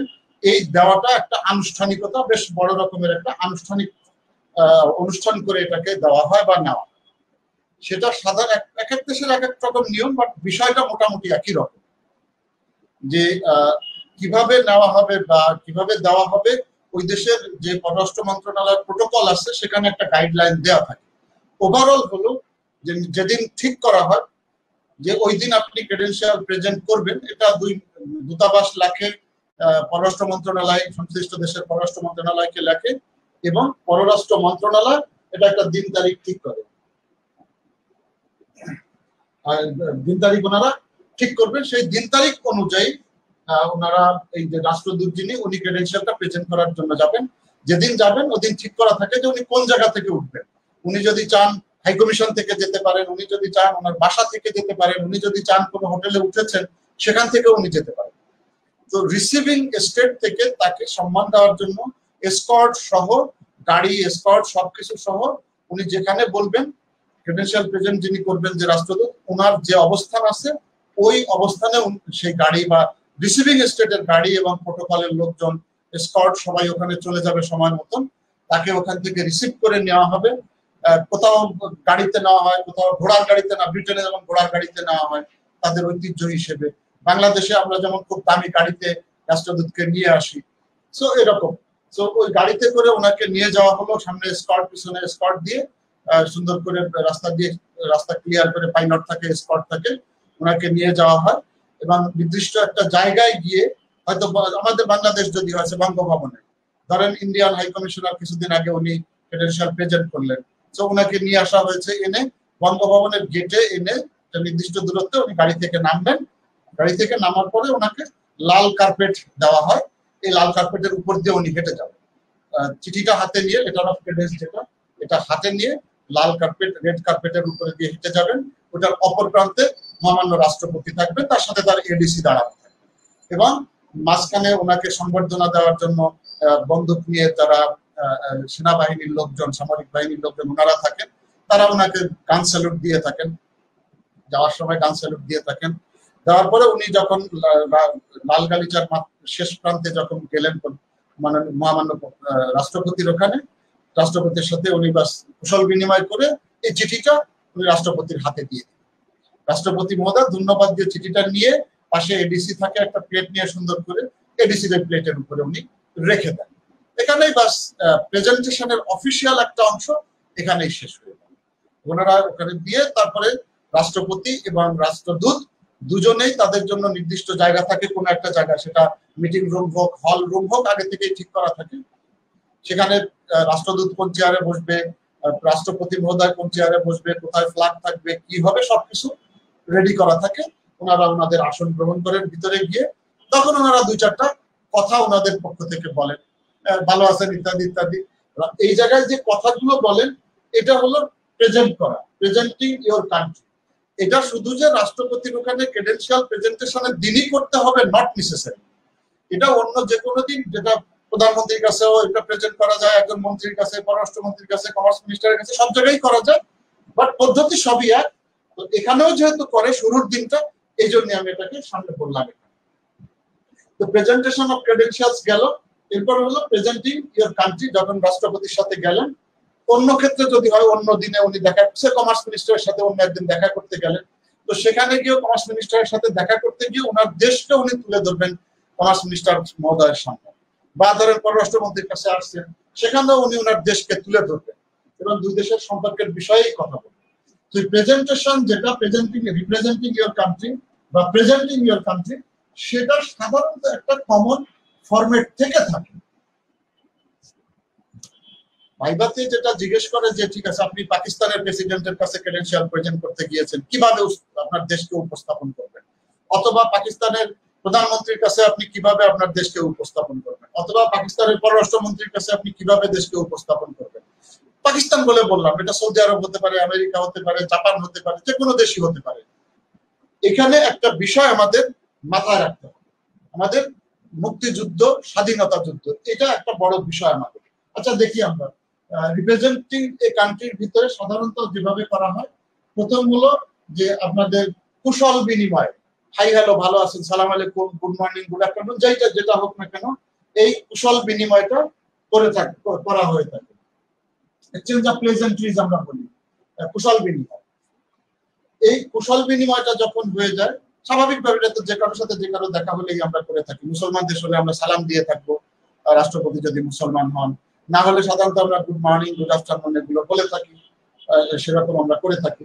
তো যখন এটা সালাম বিনিময়ের পরে বসার পরে আমরা ধন্যবাদ দিয়ে থাকি, রাষ্ট্রদূতরা ওনাকে থ্যাঙ্কস দিয়ে থাকে রাষ্ট্রপতি মহোদয়, যে আপনি আপনার ব্যস্ততার মাঝেও আমাকে ক্রেডেনশিয়াল প্রেজেন্ট করার জন্য সময় দিয়েছেন এবং আমাকে রিসিভ করেছেন, আপনার সাথে কথা বলার সুযোগ দিচ্ছেন, এই জন্য আপনাকে ধন্যবাদ যে আপনি সময় দিয়েছেন। তারপরে 3 নম্বরে আমরা থ্যাঙ্কস দেওয়ার পরে প্লেজেন্ট্রিজ, থ্যাঙ্কস, দেন আমরা আসি আমাদের স্বাধীনতা যুদ্ধের ব্যাপারে, লিবারেশন ওয়ারে তাদের অবদান। এইখানেই হলো বিষয়টা যে দুইটা ধরন আছে। একটা হলো যে যারা আমাদের, যেমন পাকিস্তানের সাথে আমরা যুদ্ধ করে স্বাধীন হয়েছি, ওই সময় আমাদেরকে সৌদি আরব বলেন, চায়না বলেন, আমেরিকা বলেন, এরা আমাদেরকে সহায়তা করে নাই, বরং বিরোধিতা করেছে। তো এরকম যদি হয় তখন তো আমি এটা বলতে পারবো না যে মাশাআল্লাহ আপনি স্বাধীনতা যুদ্ধে আপনারা আমাদের বড়ই সাহায্য সহযোগিতা করেছেন, ধন্যবাদ, এটা তো আর আমরা তখন বলতে পারছি না। তো যারা আমাদের স্বাধীনতা যুদ্ধে সাহায্য করেছে, যেমন ইন্ডিয়া বা রাশিয়া এ ধরনের, বা অন্যান্য আরো যেমন পোল্যান্ড করেছে, উত্তর কোরিয়া করেছে, তারা আমাদের প্রথম দিকেই রিকগনাইজ করেছে, এরকম অনেক দেশই করেছে। সেই ক্ষেত্রে আমরা যারা সহায়তা করেছে তাদেরকে আমরা অন্তর থেকে ধন্যবাদ জানাই, এটা বলি যে আপনারা আমাদের স্বাধীনতা যুদ্ধে সহায়তা করেছেন, এজন্য আমি কৃতজ্ঞ, আমার দেশ আপনার কাছে কৃতজ্ঞ, আমাদের সবাই আপনাদের কাছে, দেশ, রাষ্ট্র, সরকার আপনাদের কাছে কৃতজ্ঞ, এবং আমরা ভবিষ্যতেও আপনাদেরকে কৃতজ্ঞ থাকবো এই স্বাধীনতা যুদ্ধে আপনাদের অবদানের জন্য। আমার মানুষ কোনোদিন সেটা ভুলবে না, বাংলাদেশের মানুষ কোনোদিনই সেটা ভুলবে না। এটা গেল লিবারেশন ওয়ারের যারা সহযোগিতা করেছে কোনো না কোনো ভাবে। আচ্ছা, যারা করে নাই, তখন এই যে যেমন বারবার বলছি পাকিস্তানের কথা, বা সৌদি আরব বা আমেরিকা বা চায়না বরং বিরোধিতা করেছে, তখন আর আমরা ওইটা না বলে এটা একটু ভিন্নভাবে অ্যাভয়েড করে গিয়ে আমরা এইভাবে বলতে পারি তখন যে স্বাধীনতার পর থেকে আমরা, যেমন যদি চায়নার কথা বলি, যে 1975-এর পর থেকে যখনই আমাদের কূটনৈতিক সম্পর্ক শুরু হয়েছে, তখন থেকেই দুই দেশের সম্পর্ক উত্তর বৃদ্ধি পাচ্ছে, কমার্শিয়াল দৃষ্টিকোণ থেকে, অর্থনৈতিক দৃষ্টিকোণ থেকে। এখন চায়না আপনারা আমাদের 1 নম্বরে সহযোগী, ডেভেলপমেন্ট পার্টনার। বা যদি আমেরিকা বলেন, বলতে পারেন যে আপনারা আমাদেরকে একদম প্রথম দিকেই স্বাধীনতার পর, যদি এভাবে বলবো না যে আপনারা স্বাধীনতা যুদ্ধে সহযোগিতা করেন না, সেটা বলবো না, আমরা বলবো যে স্বাধীনতার যুদ্ধের পরে, আমাদের বিজয়ের পরে প্রথম দিকে আপনারা আমাদেরকে রিকগনাইজ করেছেন, এবং আমেরিকান বিভিন্ন ক্ষেত্রে আমাদেরকে আমেরিকানরা হেল্প করেছে, ইভেন আমাদের স্টুডেন্টরা এখনো লেখাপড়া করেছে। এইভাবে পাকিস্তানকে আমরা বলবো না তা না, সেটা হলো যে আমরা আমাদের ভিতরে যখন ডিপ্লোম্যাটিক সম্পর্ক শুরু হয়েছে, তারপর থেকে আমাদের সম্পর্ক মোটামুটি একটা ব্যালেন্স অবস্থার দিকে সবসময় থেকেছে, এবং একজন আরেকজনকে আমরা বিভিন্ন ক্ষেত্রে কোঅপারেট করে আসছি। যেমন আন্তর্জাতিক সংস্থায় নির্বাচন হয়, পাকিস্তান আমাদেরকে ভোট দিয়ে থাকে আমাদের পক্ষে, তো সেটাও সহযোগিতা। আমরা যদি আজকে স্বাধীন না হতাম, তাদের ভোট দেওয়ার প্রশ্ন আসতো না। এইভাবে যেমন আমরা যদি বলি যে আমাদের আন্তর্জাতিক মাতৃভাষা দিবস যখন ইউনেস্কোতে এটা উত্থাপন করা হয়, তখন এটাকে সাপোর্ট করেছিল বা সেকেন্ডিং করেছিল পাকিস্তান। তো এটাও এক ধরনের আমরা সহযোগিতা বলি। আন্তর্জাতিক বিভিন্ন প্রতিষ্ঠানে আমরা একে অপরকে সহযোগিতা করে থাকি, এবং আমাদের ভিতরে বিজনেস বা বিভিন্ন ক্ষেত্রে আরো বেশি ইমপ্রুভমেন্ট হচ্ছে, সম্পর্ক বাড়ছে, এটা আরো বাড়ানো যেতে পারে। তো সরাসরি না পেলে লিবারেশন ওয়ারকে ওইভাবে আমরা তাদের কাছে প্লেস করি যে স্বাধীনতার পর থেকে আপনাদের সাথে কিভাবে সম্পর্কের বিষয়টা আসলো। এরপরে হলো যে আমাদের এখনকার যে এক্সিস্টিং রিলেশনশিপটা, সেটা যে আমাদের ভিতরে কি কি সম্পর্ক বর্তমান আছে, যে হ্যাঁ আমাদের ভিতরে এখন বাণিজ্য সম্পর্ক বর্তমান আছে, ভালোই ব্যবসা বাণিজ্য হচ্ছে, অথবা কালচারাল সম্পর্ক ভালো আছে, দুই দেশের দূতাবাস একজন আরেকজনের সাথে সম্পর্ককে উন্নয়ন করার চেষ্টা করছে। এক্সিস্টিং রিলেশনস অল্প অল্প কথার ভিতরে, সাথে এটার সাথে আপনি নিয়ে আসবেন যে আমরা আরো কি কি কাজ করতে পারি, মোর টু ডু, কি কি বিষয়গুলো। যেমন আমরা বলতে পারি যে আমাদের ভিতরে তো ট্রেড আছে, কিন্তু আপনারা আরো বেশি গার্মেন্টস আমাদের থেকে নিতে পারেন। যেমন ধরেন আপনি ব্রাজিলে গেলেন, ব্রাজিলের ক্ষেত্রে আমি বললাম, ব্রাজিলে আমরা বলতে পারি যে আমাদের গার্মেন্টস খুবই ভালো, আমরা খুব কোয়ালিটি গার্মেন্টস বানাই, অর্ডার দিলেও বানিয়ে দিই, যে কোনো ভাবে আমরা করে দিই এবং কম দামে আমাদের ওখান থেকে আমরা দিতে পারি, মোটামুটি কম্পারেটিভ মানে কম্পিটিটিভ প্রাইসে আপনারা গার্মেন্টস আনতে পারেন ওখান থেকে, আপনাদের তো প্রয়োজন হয়। আবার তারাও যদি বলে হ্যাঁ তাহলে আমরা আপনাদের ওখান থেকে মাংস, গরুর মাংস, হালাল মাংস, গরু ছাগলের মাংস, ক্যাটেলের মাংস যেগুলো আমরা নিতে পারি, তো ট্রেডের জায়গাগুলো বাড়তে পারে আমাদের। বা অন্যান্য ক্ষেত্র যদি এরকম থেকে থাকে ট্রেড ছাড়াও কালচারাল রিলেশন আমাদের বাড়তে পারে, যে কোনো দেশের সাথেই বলতে পারি যে আমাদের দুই দেশের ভিতরে ক্রিকেট খেলা যেহেতু পছন্দনীয়, ক্রিকেট খেলতে পারে মানুষ, আমাদের টিম এদেশে আসতে পারে, দেশের টিম আমাদের দেশে যেতে পারে, বা কোথাও আছে ইন্ডিয়াতে বা বাংলাদেশের ভিতরে বা ইভেন নেপালেও সঙ্গীত অনুষ্ঠান হয়ে থাকে, যে ওই দেশের সঙ্গীতজ্ঞরা এদেশে এসে গান গায়, দেশের সঙ্গীতের লোকজন ওখানে যায়, বা সিনেমা মুভি একসাথে করে থাকে জয়েন্ট ভেঞ্চারে। তো এই ধরনের বিষয়গুলো যে কালচারাল হোক, ইকোনমিক হোক বা কমার্শিয়াল হোক, বা ধরেন কোনো একটা বিষয় যেগুলা পেন্ডিং আছে, এগুলা তো মোর কি আমরা করতে পারি। এটার সাথে সাথে যেগুলো পেন্ডিং আমাদের যদি কিছু থেকে থাকে সেগুলো আমরা নিয়ে আসতে পারি আলাপ আলোচনার মাধ্যমে। যেমন যদি বলি যে এফটিএ বা পিটিএ, ধরেন আমরা বললাম কোনো দেশের সাথে আমরা এফটিএ করতে চাই বা পিটিএ করতে চাই, কমার্শিয়াল সুযোগ, আমরা চায়নাকে বলতে পারি যে আপনাদের তো আসলে অনেক আমরা ইম্পোর্ট করে থাকি, হিউজ ইম্পোর্ট বাংলাদেশে হয়ে থাকে, সেই তুলনায় আমাদের এক্সপোর্ট আপনাদের দেশে একদমই নাই, তো আপনারা আমাদেরকে ডিউটি ফ্রি অ্যাক্সেস দিতে পারেন, আমাদের ডিউটি ফ্রি বা কোটা ফ্রি অ্যাক্সেস আমাদের যেগুলো এক্সপোর্টেবল আইটেম আছে, বিশেষ করে গার্মেন্টস বা এই ধরনের যেগুলো এক্সপোর্টেবল আইটেম আছে সেগুলোতে যদি আমাদের অ্যাক্সেস দেন, তাহলে এই যে ট্রেডের যে গ্যাপটা, মানে ব্যালেন্সের যে গ্যাপটা, ট্রেড ব্যালেন্সের যে গ্যাপ, এটা কিছুটা হইলেও কমে আসতে পারে। ভারতকে বলতে পারি আমরা, তো এরকম যেমন চায়না, ইন্ডিয়া আমাদের কাছ থেকে বা পাকিস্তান আমাদের কাছ থেকে আলু নিতে চায় কখনো কখনো, তো আমরা দিতে পারি, সেটা একদম সিম্পলি এটা করা সম্ভব। তো এই ধরনের যেগুলো আরো বিষয়গুলো সামনে কি কি আমাদের সম্পর্ককে উন্নয়নের জন্য করা যায় সেগুলোর বিষয়গুলো আমরা নিয়ে আসলাম। দেন আপনারা 6 নম্বরে এসে আপনি রাষ্ট্রপতির সুস্বাস্থ্য কামনা করেন, হেলথ এবং ওয়েলবিং, রাষ্ট্রপতি এবং দেশে, যে আপনার দেশ ভালো থাকুক, আপনার দেশ আরো উত্তরোত্তর উন্নতি করুক, আপনার সুস্বাস্থ্য আমরা কামনা করছি, আরো সুস্থ থাকেন, আপনি আরো দীর্ঘজীবী হন, আমাদের সম্পর্কও যেন দীর্ঘজীবী হয়। সাথে সাথে আপনি ইনভিটেশন দিয়ে দিবেন, যার কাছে গেলেন তাকে দাওয়াত দিয়ে দিবেন যে আমাদের বাংলাদেশের পক্ষ থেকে, যদি পররাষ্ট্রমন্ত্রীর কাছে যান পররাষ্ট্রমন্ত্রীর কথা বলবেন, প্রধানমন্ত্রী হলে প্রধানমন্ত্রীর কাছে বলবেন, রাষ্ট্রপতি হলে রাষ্ট্রপতির কথা বলবেন, যে আমাদের অমুক, আমাদের পররাষ্ট্রমন্ত্রী, আমাদের রাষ্ট্রপতি বা আমাদের মাননীয় প্রধানমন্ত্রী, ওনার তরফ থেকে আপনাকে দাওয়াত দেওয়া থাকলো, যখনই আপনি সুবিধা মনে করবেন, আপনার সুবিধা মতো সময়ে আপনি আমাদের দেশে বেড়াতে যাবেন, ইনভিটেশন থাকলো আপনার বলে আপনি ধন্যবাদ দিয়ে চা কফি খেয়ে বেরিয়ে চলে আসবেন। এটা হলো রাষ্ট্রকে উপস্থাপন করা, রিপ্রেজেন্টিং এ কান্ট্রি। এটা ভাইবা বোর্ডে অনেক সময় জিজ্ঞাসা করা হয়ে থাকে।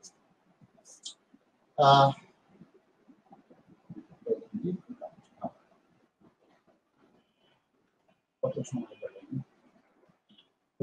এখনটা তো চলেই যাবে রে ভাই,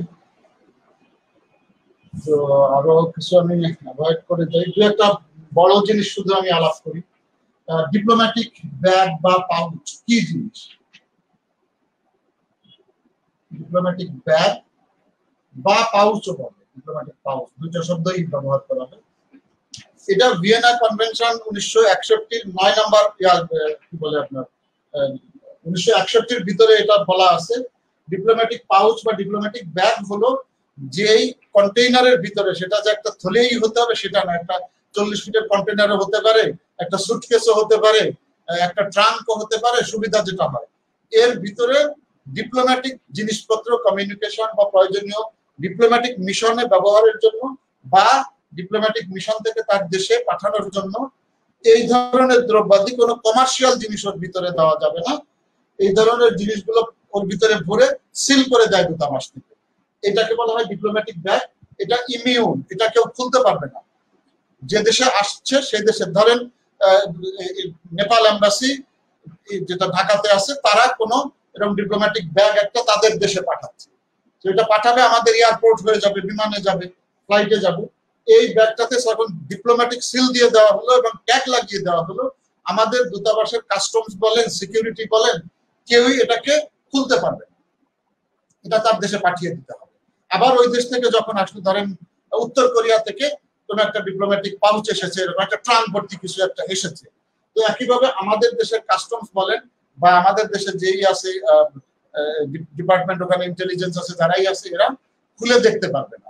হ্যাঁ, যদি সন্দেহ হয় কোনো কারণে, তখন এটা পররাষ্ট্র মন্ত্রণালয়ের মাধ্যমে, ধরেন ওখানে কাস্টমস বা আমাদের কোনো ইন্টেলিজেন্স অথরিটি কোনো সংবাদ পেয়েছে বা তাদের মনে হয়েছে যে এর ভিতরে যে জিনিসটা আছে সেটা ডিপ্লোম্যাটিক কনভেনশন কভার করে, মানে ডিপ্লোম্যাটিক ব্যাগের ভিতরে যেগুলো জিনিস যাওয়ার কথা সেই জিনিসগুলোর বাইরেও এখানে জিনিস দেওয়া আছে, যেটা ঢোকাটা ঠিক হবে না কমার্শিয়াল পারপাজে। ধরেন কেউ এক গাদা জিনিস নিয়ে আসলো এখানে ব্যবসা করার জন্য, যে এখানে একটা জিনিস XY জিনিসের দাম কম আছে, ধরেন আলু, যে বাংলাদেশে আলুর দাম বেশি, তো ওখান থেকে সে এক কন্টেনার ভরে 2000 কেজি আলু নিয়ে আসলো ব্যবসা করার জন্য, সেটা এখানে ঢুকতে দেওয়া যাবে না।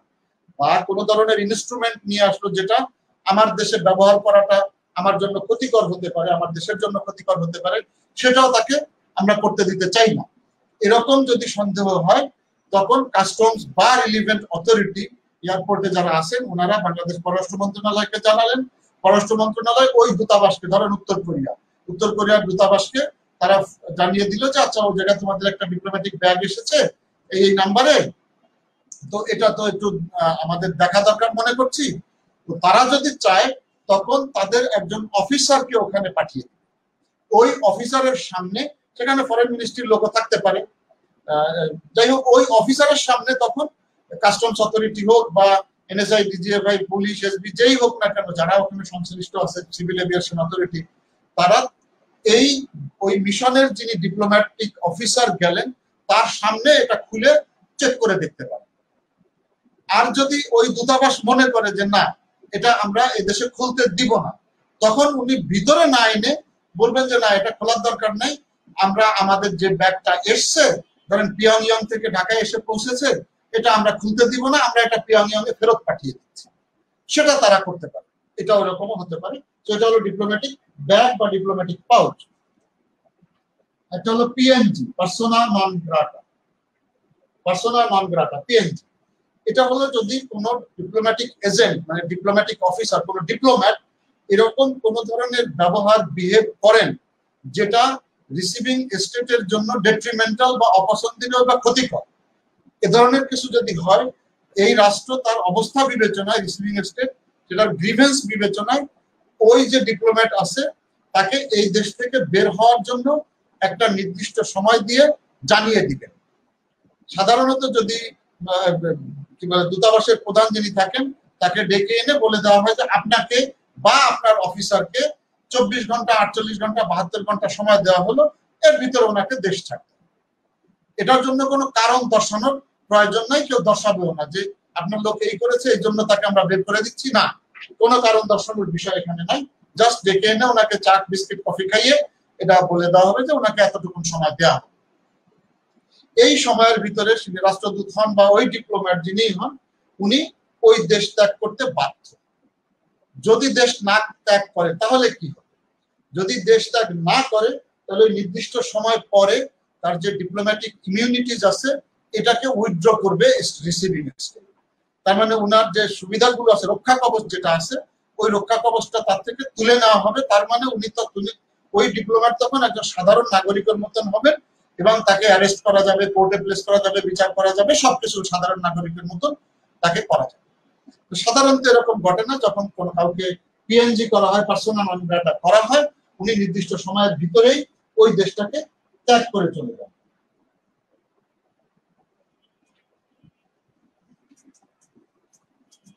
এটা হলো আপনার PNG। Passport, visa. পাসপোর্ট হলো এই দেশের, যে দেশের নাগরিক সেই দেশের সরকারের একটা অনুমতিপত্র, বিদেশে যাওয়ার, দেশ থেকে বিদেশে যাওয়ার জন্য অনুমতিপত্র। দ্বিতীয় হলো ওইখানে একটা চিঠি সংশ্লিষ্ট কর্তৃপক্ষের কাছে লেখা থাকে, দেখবেন পাসপোর্টের একদম কভার পেজের বাম দিকে লেখা থাকে, ভিতরে যখন উল্টাবেন বাম দিকে, যে উনি ওনাকে বাংলাদেশের নাগরিককে চলাচলের জন্য আমরা অনুমতি দিলাম, আপনার দেশে গেলে যদি কোনো ধরনের প্রয়োজন হয় তাহলে তাকে যেন যে কোনো ধরনের আইনগত সহায়তা দেওয়া হয়ে থাকে, ভ্রমণের অনুমতি দেওয়া, এটা হলো পাসপোর্ট। এই পাসপোর্ট, আচ্ছা গেল পাসপোর্ট। ভিসা, ভিসা হলো যে দেশে যাবেন সেই দেশে ঢুকার এবং অবস্থান করার অনুমতিপত্র হলো ভিসা। এটাও প্রিন্টেড একটা ফর্মে পাসপোর্টের ভিতরেই সাধারণত দেওয়া থাকে, আলাদা দিলেও দেওয়া যেতে পারে। পাসপোর্টটাকে ট্রাভেল ডকুমেন্টও বলা হয়। পাসপোর্টটাকে অফিসিয়াল কথা একটা ট্রাভেল ডকুমেন্ট। Travel document.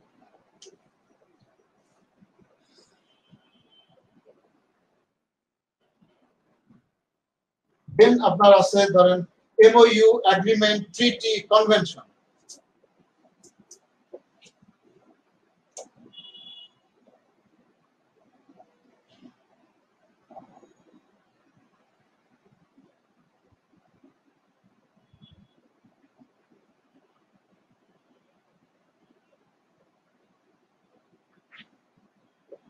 এগুলো কি? এমওইউ হলো মেমোরান্ডাম অফ আন্ডারস্ট্যান্ডিং।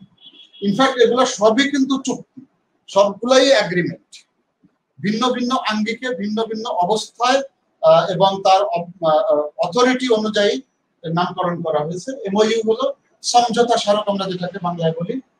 চুক্তির একটা প্রাথমিক ধাপ এটা। এটা ফুল চুক্তি আমরা বলবো না, এটা এক ধরনের ফ্রেন্ডলি এগ্রিমেন্ট আমরা বলি, যার আইনগত ভিত্তি নাই, কিন্তু ডিপ্লোম্যাটিক ভাবে বা দুই দেশের সম্পর্কের খাতিরে বা দুই প্রতিষ্ঠানের সম্পর্কের খাতিরে এটা সবাই মেনে চলে, ফ্রেন্ডলি এগ্রিমেন্ট বলতে পারি। খুব এটার মানে আইনগত কত শক্ত ভিত্তি নাই। 2 নম্বর হলো এগ্রিমেন্ট। এই এগ্রিমেন্টটা আইনগত ভিত্তি আছে, যেটা সই করা হয় দুই বা তিন বা একাধিক দেশের ভিতরে সই হতে পারে, দেশ বা প্রতিষ্ঠান এদের ভিতরেও হতে পারে। এই এগ্রিমেন্টের আইনগত ভিত্তি আছে এবং এই এগ্রিমেন্টটা যখন সাইন করা হয় তখন সাথে সাথে এটা কার্যকর হয় না।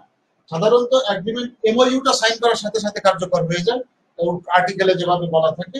কিন্তু এগ্রিমেন্টটা যদি এটাকে কার্যকর করতে হয় তখন রেটিফিকেশন করতে হবে। আমরা বলি রেটিফিকেশন, রেটিফাই করা। তার মানে সাইনের পরে এটা নির্দিষ্ট পদ্ধতি মেনটেন করে ল মিনিস্ট্রি ব্যাটিং সব শেষ করে সংসদে পেশ করা হয়। যখন সংসদ সেশন বসে, সংসদে যদি এটা পাস হয়ে যায় তখন এই সংসদের পাস হওয়াটাকেই বলে রেটিফিকেশন, অনুসমর্থন। তারপরে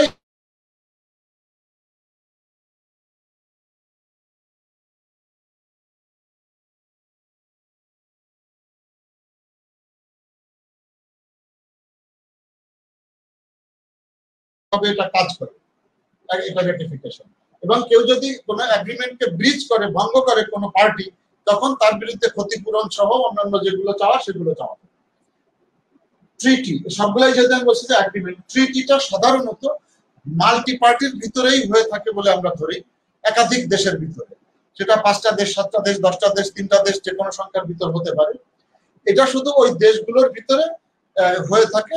সে ধরেন আপনি বললাম যে আমরা সিমলা চুক্তি, সিমলা চুক্তিটা বাংলাদেশ, ইন্ডিয়া, পাকিস্তান 3 দেশের ভিতরে হয়েছে, এটা এক ধরনের ট্রিটি আমরা বলি। একাধিক দেশের ভিতরে হয় এবং এটা লিখিত এগ্রিমেন্ট, এটাও আইনগতভাবে খুব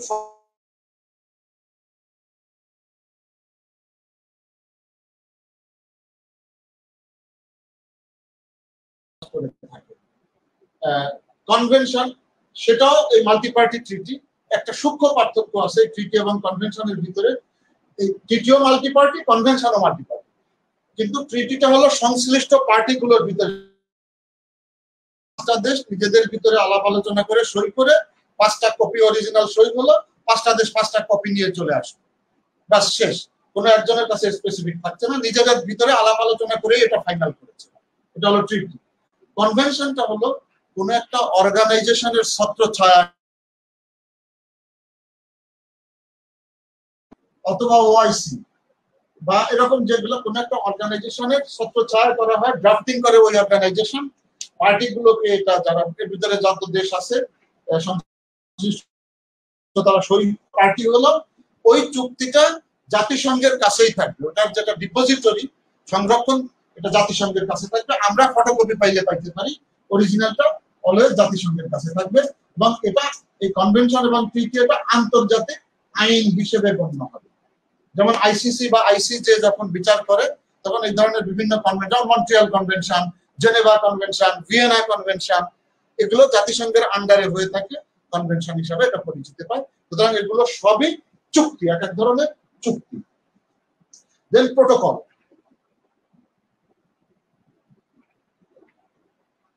প্রোটোকল দুই ধরনের হয়।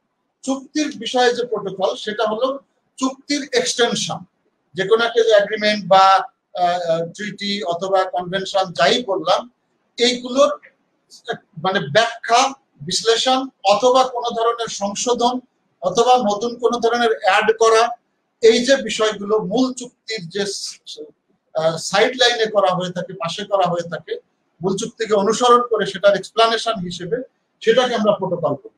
যেমন কিয়োটো প্রোটোকল। কিয়োটো প্রোটোকলের মূল চুক্তিটা ছিল UNFCCC, United Nations framework convention on climate change. এটার আওতায় কিয়োটোতে গিয়ে যে আমরা আরেকটা, এটারই একটা এক্সপ্লানেশন আমাদের দেওয়া হলো, সেটাকে আমরা বলি কিয়োটো প্রোটোকল। মূল চুক্তি হলো এটা, এই চুক্তিটাকে কিভাবে বাস্তবায়ন করা হবে তার একটা দিক নির্দেশনা এখানে দেওয়া হয়েছে। সুতরাং চুক্তি এটা হলো এক্সপ্লানেশন, এই জন্য এটাকে বলছি আমরা কিয়োটো প্রোটোকল। আরেকটা প্রোটোকল আছে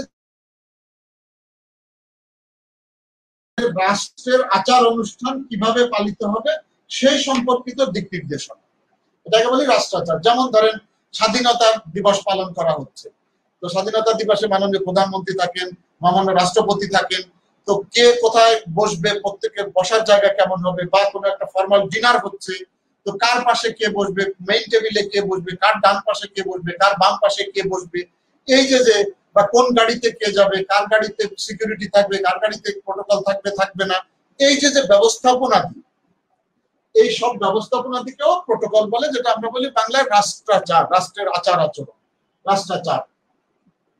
এই দুটাই প্রোটোকল, একটা এগ্রিমেন্টের প্রোটোকল, একটা হলো রাষ্ট্রের ব্যবহার সম্পর্কিত প্রোটোকল।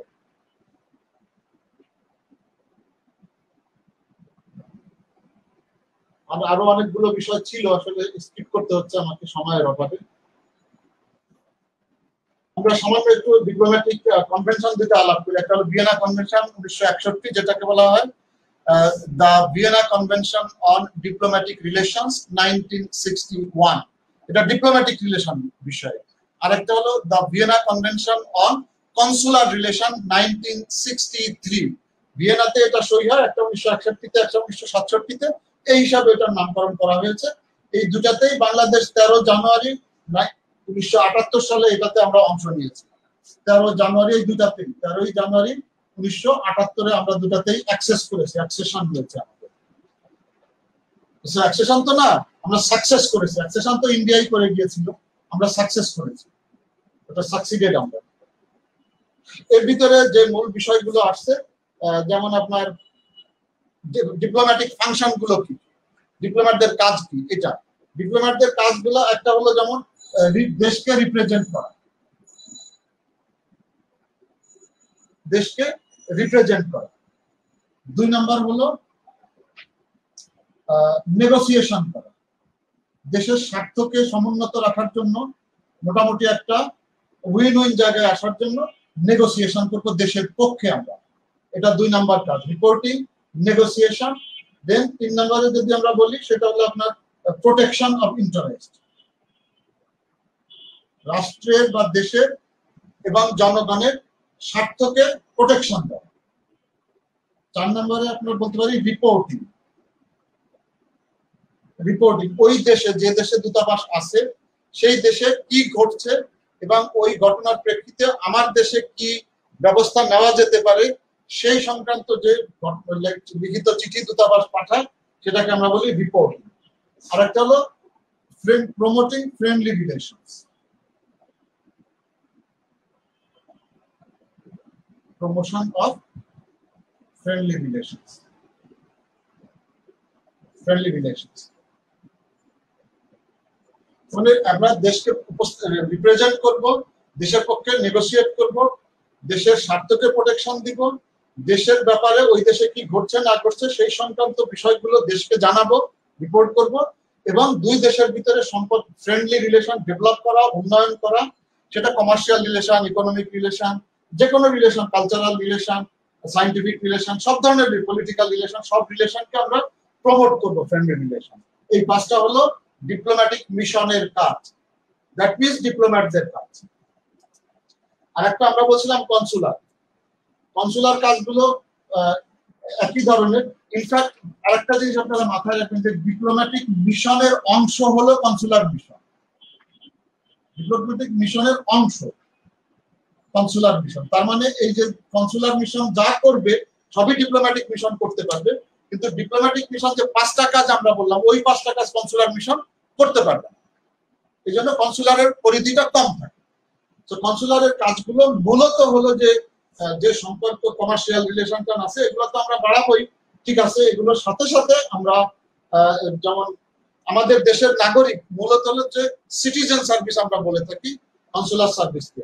যেমন বাংলাদেশি লেবার যারা আছে তারা কোনো সমস্যায় পড়লো, বাংলাদেশি নাগরিক ওখানে যে কোনো সমস্যায় পড়লো, পাসপোর্ট হারিয়ে গেল, বেতন পাচ্ছে না, যে কোনো ধরনের বিষয় আসে, বাংলাদেশি নাগরিকদের সেবা দেওয়া, পাসপোর্ট দেওয়া, ভিসা দেওয়া। যেহেতু একজনকে ভিসা দিবে আমার দেশে আসবে, সে পর্যটনের কারণে আসুক, কোনো ব্যবসায়িক কারণে আসুক, অফিসিয়াল আলাপ আলোচনার জন্য আসুক, তাকে ভিসা ইস্যু করা হয়ে থাকে। আর আমার দেশের নাগরিককে বললাম যে পাসপোর্ট ইস্যু করা, তার কোনো স্বার্থ যদি সংশ্লিষ্ট থাকে, একজন লেবার তার বেতন পাচ্ছে না মালিকের কাছে, সে ব্যাপারে দেন দরবার করা। ওই দেশের সাথে যদি আমার একটা প্রতিষ্ঠান হয়তো ব্যবসা করতে গিয়ে আটকে গেছে, ওই দেশের কোনো একটা প্রতিষ্ঠান সেই টাকাটা বিজনেসের এলসির যে টাকাটা সেটা দিচ্ছে না, সেটা সম্পর্কে দেন দরবার করা, এই ধরনের। তার মানে আমার ন্যাশনাল এবং কোনো প্রতিষ্ঠান যদি থাকে, যেমন বিমান অফিস আছে, সোনালী ব্যাংকের অফিস আছে, তাদেরও যদি কোনো প্রয়োজন হয় সেটাকে হেল্প করা, যে কোনো ধরনের ডকুমেন্ট দেওয়া বা হেল্প করা। তারপরে আপনার নোটারি পাবলিক এবং সিভিল রেজিস্ট্রার হিসাবে কাজ করা, ওখানে যদি কোনো কাগজ অ্যাটাস্টেড করা প্রয়োজন হয়, নোটারাইজ করা প্রয়োজন হয়, সেটা দূতাবাস করে দিবে। সিভিল রেজিস্ট্রার যেমন বিয়ে দেওয়া, তালাক করানো, এগুলারও দায়িত্ব মিশনের পড়ে, এগুলো কনসুলার দায়িত্বের ভিতরে সাধারণত পড়ে থাকে। এবং কোন একটা ন্যাশনাল যদি থাকে, তার কোনো বিষয় থাকে, কেউ মারা গেছে মনে করে, তো মারা যাওয়ার পরে তার লাশ দেশে পাঠানোর বা রিপাট্রিয়েশনের ব্যবস্থা করা, তার যদি কোনো দেনা পাওনা থাকে সেটা ওই দেশের সাথে টেক আপ করে সেটাকে আদায় করার ব্যবস্থা করা, বা কোনো কারণে আল্লাহ মাফ করুক যে একটা ছোট বাচ্চা অথবা যার ট্রাস্টিশিপ প্রয়োজন, সে কোনো একটা রোড অ্যাক্সিডেন্টে বাবা মা মারা গেছে, হঠাৎ করে ছোট বাচ্চা রয়ে গেছে যে এখনো অ্যাডাল্ট না বা সম্পদের অধিকারী হওয়ার মতো হয় নাই, তখন তার ট্রাস্টিশিপ নেওয়া, এটা দূতাবাস সুযোগ তার ট্রাস্টিশিপ নিবে অথবা সংশ্লিষ্ট কাউকে এটার ব্যাপারে দায়িত্ব দিয়ে দিবে। এবং তার এই বাচ্চার যে স্বার্থ আছে, তার বাবা মার পক্ষ থেকে যেগুলো পেত ওই দেশে বসে, সেটা যাতে কেউ নষ্ট না করতে পারে সেটাকেও সে রক্ত দেখার চেষ্টা করবে। তারপরে যদি কোনো ট্রাইব্যুনালে কোনো দেশের পক্ষে, কোনো আমার দেশের নাগরিক বা প্রতিষ্ঠানের পক্ষে লিগ্যাল অ্যাসিস্ট্যান্স দিতে হয়, লিগ্যাল অ্যাসিস্ট্যান্স, আইনি সহায়তা, সেটাও কনসুলেট থেকে দেয়া যাবে। তারপরে আমাদের দেশ থেকে যখন কোনো কমার্শিয়াল জাহাজ যায়, ভেসেল যায় অথবা প্লেন যায়, তাদেরও যদি কোনো কিছু প্রয়োজন হয় সেগুলো তারা দেখাশোনা এই কনসুলেট থেকে তাদেরকে সহায়তা করতে পারবে। এবং এই ধরনের যে কোনো কাজ ওই দেশের আইনে যদি নিষিদ্ধ না থাকে বা বাধা না থাকে, তাহলে কনসুলার অফিসার বা কনসুলার অফিস তাকে সেই সহায়তাটা দিয়ে যাবে, যে কোনো তার ক্ষেত্রাধীন অধিক্ষেত্রাধীন এলাকার ভিতরে। এগুলো হলো কনসুলার ফাংশন। তার মানে একটা দূতাবাসের দুইটা অংশ থাকে, ডিপ্লোম্যাটিক ফাংশন, কনসুলার ফাংশন। যেটা ডিপ্লোম্যাটিক মূল মিশন, সে ডিপ্লোম্যাটিক ফাংশনও করবে, কনসুলার ফাংশনও করবে। কিন্তু কনসুলার অফিস যদি হয়, যেমন আমরা বললাম জেদ্দাতে অথবা নিউ ইয়র্কে বা লস অ্যাঞ্জেলেসে, এই ধরনের যদি হয়, এই কনসুলেট অফিসগুলো ডিপ্লোম্যাটিক ফাংশনকে পারফর্ম করবে না, শুধুমাত্র কনসুলার ফাংশন গুলাকেই পারফর্ম করবে। তার মানে আবারও যদি বলি যে সব কনসুলার মিশনই ডিপ্লোম্যাটিক মিশনের অংশ, কিন্তু ডিপ্লোম্যাটিক মিশন কনসুলার মিশনের অংশ না। সময়ের কারণে দৌড়া যাচ্ছে না। এই যে কিছু ইমিউনিটি যেমন প্রিভিলেজ, যেটা আলাপ করা জরুরি, আমি এটার পরেই আপনাদের প্রশ্ন নেওয়ার চেষ্টা করবো, যদিও আমি সময় একটু বেশি নিয়ে ফেলেছি, আমি সরি। ডিপ্লোম্যাটিক ইমিউনিটিস গুলো রক্ষা কবচ বা যেগুলো তার কাজ করার জন্য, এটা ইচ্ছে করে যে তোমাকে সুবিধা দেওয়ার জন্য দিলাম সে ধরনের বিষয় কিন্তু না, বরং একজন ডিপ্লোম্যাট যাতে ঠিক মতো কাজ করতে পারে তার দেশের জন্য, এই কাজের সুবিধার জন্য এই ইমিউনিটিস বা রক্ষা কবচ গুলোকে দেয়া হয়ে থাকে। এর ভিতরে বড় বড় যে বিষয়গুলো আছে, যেমন ইনভায়োলেবিলিটি, তার দূতাবাস প্রাঙ্গণ, দূতাবাসের কাগজপত্র, দূতাবাসের কমিউনিকেশন যন্ত্রপাতি সব ভায়োলেবল। তার মানে এইখানে ওই দেশের সরকার প্রতিষ্ঠান বা ওই দেশের কোনো নিরাপত্তা বাহিনী কেউই দূতাবাসে ঢুকতে পারবে না, দূতাবাসের যোগাযোগে ব্যাঘাত করতে পারবে না, কোনো ডকুমেন্ট, আর্কাইভ, চিঠি, কিতাবাদি কোনো কিছুই তারা টাচ করতে পারবে না, সিজ করতে পারবে না।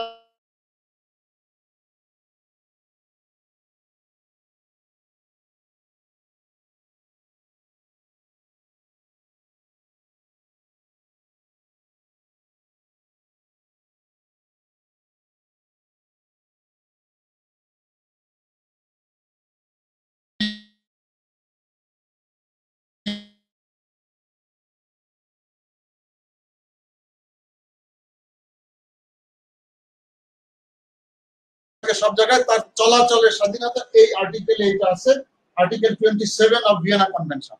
এটা অনুযায়ী তাকে সুবিধাটা তাকে দিতে হবে, তাকে চলাচলে বাধা দেওয়া যাবে না। তারপরে তাকে কোনো সিভিল বা ক্রিমিনাল জাস্টিসের আওতায়ও আনা যাবে না, বিচারের আওতায় তাকে আনা যাবে না কোনো অবস্থায়। ওখানে যদি সে কোনো ক্রাইম করেই বা করে ফেলে, হোপফুলি কোনো ডিপ্লোম্যাট করবে না, যদি করে তাহলে ওই দেশের সরকার যে দেশ থেকে ডিপ্লোম্যাট গিয়েছে তাকে জানিয়ে দিবে, সেই দেশের সরকার যে রিসিভিং স্টেটের সেন্ডিং স্টেটের সরকার তার ব্যাপারে যে সিদ্ধান্ত নেওয়ার নিবে, কিন্তু ওই দেশে তাকে অ্যারেস্ট করা, কোর্টে নেওয়া, বিচার করা এগুলো করা চলবে না। এটা হলো তার আপনার রক্ষা কবচের ভিতরে পড়ছে। দেন তাকে সব ধরনের ট্যাক্সেস গুলো থেকে ইভেন তাকে সাক্ষীর জন্য রাখতে পারবে না। তারপরে এগুলা গেল তার রক্ষা কবচ হিসাবে। তার সুবিধাগুলা যদি বলি প্রিভিলেজেস এর ভিতরে, যেমন সে সব ধরনের ট্যাক্স বা ডিউটি বা কাস্টমস এগুলো থেকে সে এক্সেম্পটেড হবে। এই জন্য বলে যে ডিপ্লোম্যাটরা ডিউটি ফ্রি জিনিস কেনে।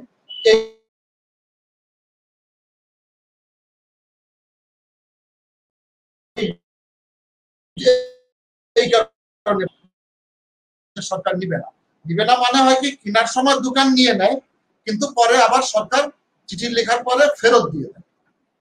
দোকান থেকে নেয়, গভর্নমেন্টের অথরিটি, ফাইন্যান্স মিনিস্ট্রি বা রেসপেক্টিভ ট্রেজারি থেকে এটা আবার রিইম্বার্স করে বা ফেরত দিয়ে দেয়। এটা হলো সুবিধা। আরেকটা হলো যে ডিপ্লোম্যাট যে ইমিউনিটিস এবং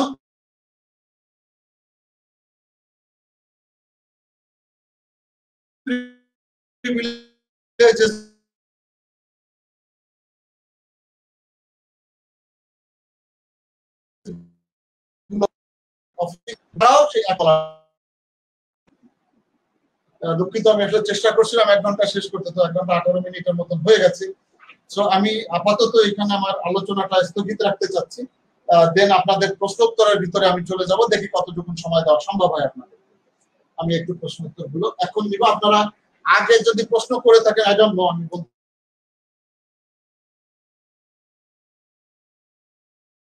পারবো না।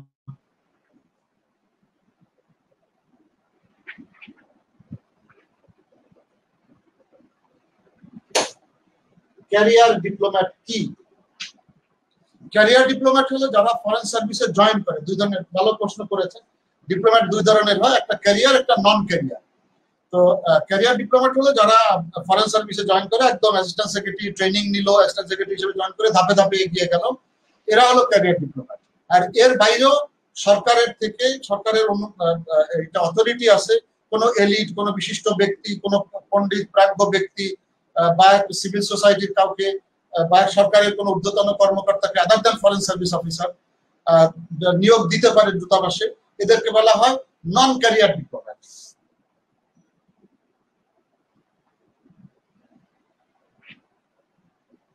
মোহাম্মদ নুরুল আলম ভাই, আপনার আলাপটা করা হয়ে গেছে যে ডিপ্লোম্যাটিক ইমিউনিটিস প্রিভিলেজ করা হয়েছে।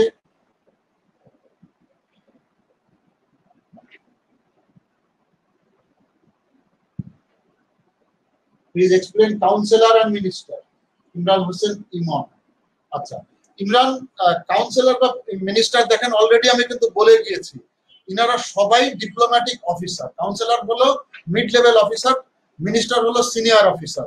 যিনি মিনিস্টার সাধারণত অ্যাম্বাসাডারের পরের অবস্থান, আর তারপরের অবস্থানটা হলো কাউন্সিলর।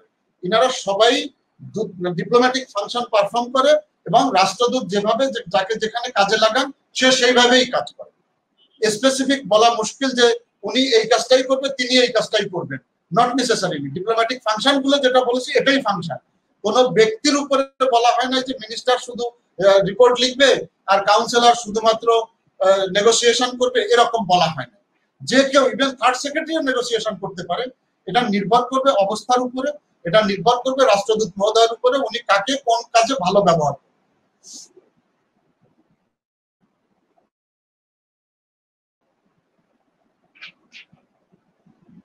আমার সাথে ইমেল আইডি, ভাই ইমেল আইডি তো দেওয়াই যাবে, আমি তো এখানে কিভাবে দিব আমি তো নিজেও জানি না। আমি আচ্ছা ইমেল আইডি এখানে লিখে দিচ্ছি, আপনারা যদি ইমেল করতে চান ঠিক আছে। ফোন নাম্বার নিয়েন না, থাক, farhadul.islam@gmail.com farhadul.islam@gmail.com এটা আমার ইমেল, আপনারা ইমেল করতে পারেন, আমি চেষ্টা করব যদি জব দেওয়ার জন্য। ইনশাআল্লাহ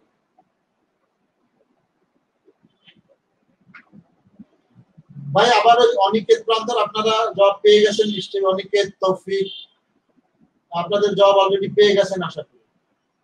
যে কি কি দায়িত্ব পালন করবে এটা স্পেসিফিক বললাম, যে একদম থার্ড সেক্রেটারির জন্য এই, সেকেন্ড সেক্রেটারি ওই এরকম বলা নাই, এটা দূতাবাসের কাজের উপরে নির্ভর করবে এবং রাষ্ট্রদূত যাকে দিয়ে দায়িত্ব দিবে।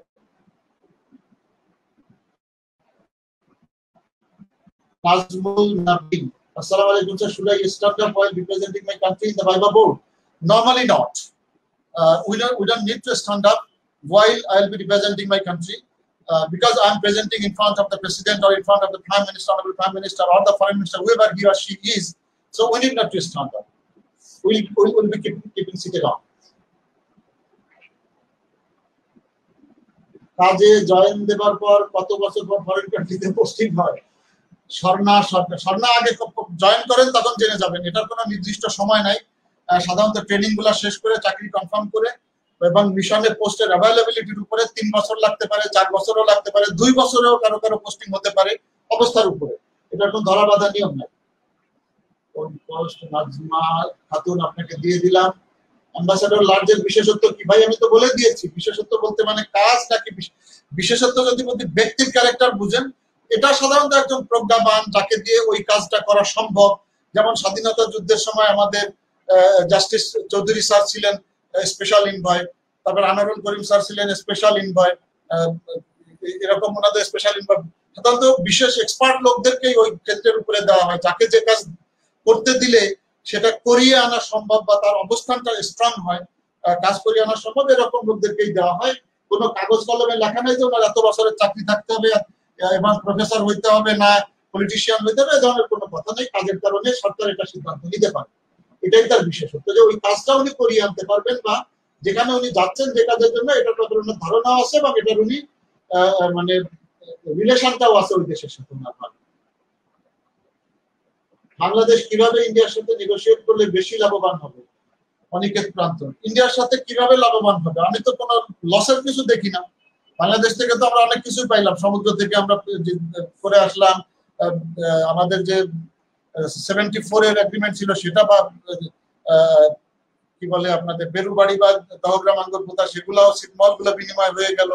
ট্রেডের জন্য তারা আমাদেরকে অনেক সুযোগ সুবিধা দিচ্ছে। ছোটখাটো দু একটা বিষয় তো থাকেই, বর্ডারের যে কিলিং সেটাও কমে আসছে, তো এগুলো তো নেগোসিয়েশনের কারণেই কমে আসছে ভাই। এই যে কোভিড এর ভ্যাকসিন দিল, তো কি বল, আমরা তো অনেক কিছুই পাচ্ছি নাকি? আমরাও কিছু দিচ্ছি, তারাও আমাদেরকে দিচ্ছে, this is negotiation. Special envoy এবং অ্যাটাশে নাজমুল, স্পেশাল ইনভয় তো বললামই যে প্রধানমন্ত্রী বা দেশের একটা, বিশেষ করে উনি রাষ্ট্রদূতের ভূমিকা, অ্যাটাশে রাষ্ট্রদূতের ভূমিকা পালন করে না, উনি দূতাবাসের কর্মচারী এবং একটা স্পেশাল দায়িত্ব দূতাবাসে করে পালন করে। স্পেশাল ইনভয় রাষ্ট্রের বড় দায়িত্ব পালন করে, যে দেশে গেলেন ওখানে আবার ফিরে চলে আসলেন, ওই দেশে অবস্থান করেন। মহিউদ্দিন আরিফ স্যার, আসসালামু আলাইকুম ভাই, I maintain Sunnah panjabi code. ভাই পাজামা পাঞ্জাবিতে কোনো ধরনের সমস্যা নাই, সুন্দর স্মার্ট থাকলেই হলো, পাজামা পাঞ্জাবি দাঁড়াতে কোনো সমস্যা নেই। উদয়ন পণ্ডিত, পাবলিক ডিপ্লোমেসি, পাবলিক ডিপ্লোমেসি হলো আপনার টায়ার 3 ডিপ্লোমেসি আমরা এটাকে বলে থাকি, যেখানে জনগণের অংশগ্রহণটাই বড় ধরনের হতে পারে। যেমন আমি যদি বলি যে দুই দেশের ভিতরে ক্রিকেট খেলা হচ্ছে, এটা পাবলিক ডিপ্লোমেসি। গানের এক দেশের লোকজন আরেক দেশে গিয়ে গান গাচ্ছে বা থিয়েটার করছে, এ ধরনের কালচারাল ফাংশন করছে, এটা পাবলিক ডিপ্লোমেসি। তার মানে এটা মানুষের সাথে মানুষের কন্ট্যাক্টকে বাড়িয়ে দেয়, দুই দেশের মধ্যে সম্পর্ককে আরো উন্নত করে নিয়ে আসে। এটা এক ধরনের ডিপ্লোমেসি, যেটাকে থার্ড মানে টিয়ার 3ও বলতে পারেন, লেভেল 3ও বলতে পারেন, বা পাবলিক ডিপ্লোমেসিও বলা যায়। পৃথিবীর মধ্যে আছে স্বর্ণা, পৃথিবীর মধ্যে সর্বকনিষ্ঠ ডিপ্লোম্যাটিক কাকে বলে? কি অ্যাবিলিটিতে এই ভাই আপনার প্রশ্নটা আমি বুঝি। সর্বকনিষ্ঠ বলতে কি বোঝাচ্ছেন আমি তো বুঝতে পারছি না। ডিপ্লোম্যাটিক কাকে বলে? ডিপ্লোম্যাট সর্বকনিষ্ঠ বলতে তো থার্ড সেক্রেটারি আমরা বলি ডিপ্লোম্যাটিক অ্যাসাইনমেন্টে। এর নিচে একটা আছে যেটা অ্যাটাশে, বাট অ্যাটাশের দুই ধরনের হয়, ওটা দ্বারা আমি গেলাম না। বাট ডিপ্লোম্যাটিক যদি আপনি পদ বলেন তাহলে থার্ড সেক্রেটারিকে আমরা এখন বলে থাকি। একজন ডিপ্লোম্যাট বা পররাষ্ট্র ক্যাডারের কি কি গুণ থাকা বাঞ্ছনীয়? স্বাভাবিকভাবে তার পররাষ্ট্র বিষয়ে তার জ্ঞান থাকা, তার কথা বলা, তার উপস্থাপন করা, দেশকে উপস্থাপন করা, নেগোসিয়েশনের ক্যাপাবিলিটি, ভাষার দক্ষতা, যে বিষয়ে উনি কথা বলবেন কাজ করবেন সেই বিষয়ে বিস্তারিত জ্ঞান থাকা, আর সংশ্লিষ্ট আইন কানুন সম্পর্কে ধারণা থাকা, এগুলোই তো ভাই নেগোসিয়েশন ক্যাপাবিলিটি ভালো থাকা। What are the strength of Bangladesh foreign policy? Foreign পলিসির স্ট্রেংথ কি ভাই? এটা আলাপ করলে তো সময় লাগবে, আমি কোন দিকে যাব? একটু সময় দিন, দেখি আমি সময়টা আমি আলাপ করবো। অন্যগুলো আমি বলি না, যেহেতু আপনাকে একটু বড় হবে। তৌফিক ইসলাম নূর, ক্রেডেনশিয়াল প্রেজেন্ট করতে বললে কি ফরম্যাট অনুযায়ী 1-2 বাক্য বললেই হবে, নাকি পরবর্তী কান্ট্রি প্রেজেন্টেশনের কথাগুলো বলতে? ভাই 1-2 বাক্য তো না, দেখেন আমি যত আপনাকে 5-6টা পয়েন্ট দিছি, যদি আপনাকে সময় দেয় তো এইটুকুন বলতে বলতে আপনার 10 মিনিট চলে যাবে, এত সময় দিবে না। নর্মালি ভাইবার ক্ষেত্রে প্রথম 30 সেকেন্ডে ওনারা বুঝে যান, ভাইবা বোর্ড ওনারা যথেষ্ট বিজ্ঞ সম্মানিত ভাইবা বোর্ডের সদস্যরা, উনি বুঝে যান যে আপনি কি বলতে চাচ্ছেন। কিছুক্ষণের ভিতরেই আপনাকে থামিয়ে দিয়ে অন্যদিকে নিয়ে যাবেন। আর যদি সঠিক নাও বলেন তাও থামিয়ে দিবেন, সঠিক বললেও থামিয়ে দিবেন। ওনারা বুঝে যাবেন যে আপনি পারবেন কি পারবেন না বিষয়। মিয়ানমার ইস্যুতে ভারত আর চীনকে কিভাবে পাশে আনতে পারে? মিয়ানমার ইস্যুতে ভারত আর চীন, তাদের সাথে তো আমাদের সম্পর্ক খারাপ না, ভালোই আছে। আরো আমরা তাদের সাথে এই বিষয়গুলো তাদের যত বোঝাতে পারবো, ভারত আমাদের সাথে আছে, চায়নাও আছে, নাই যে তা না, কিন্তু মিয়ানমারের সাথে আবার চায়নার সম্পর্কটা আমাদের চেয়ে মোর স্ট্রং, কারণ তাদের ওখানে তাদের মিলিটারি এস্টাবলিশমেন্ট বলেন বা তাদের ইকোনমিক রিলেশনশিপ বলেন আরো বেশি স্ট্রং। তো সেই ক্ষেত্রে চায়নার সাথে আমাদের যদি বাইলেটারাল সম্পর্কগুলো আরো বেশি বাড়ানো এবং ডিপ্লোম্যাটিক লেভেলে তাদের সাথে যোগাযোগ বৃদ্ধি করে কনভিন্স করার চেষ্টা করা, চায়না যতটুকুন করছে যাতে তারা আরো বেশি কিছু করে এদেরকে ফেরত নেওয়ার জন্য, সেভাবে চেষ্টা করতে থাকে। ভারতে একই বিষয়।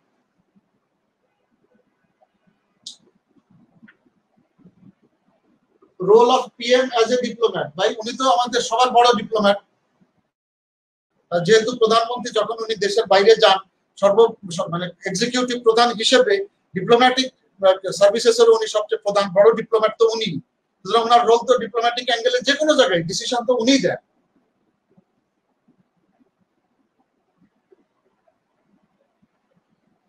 বোম্বের ডিপ্লোমেসি মিন্স? মামুন ভাই আমার জানা নাই বোম্বের ডিপ্লোমেসি কি জিনিস, আমি জানি না, বুঝতে পারি না।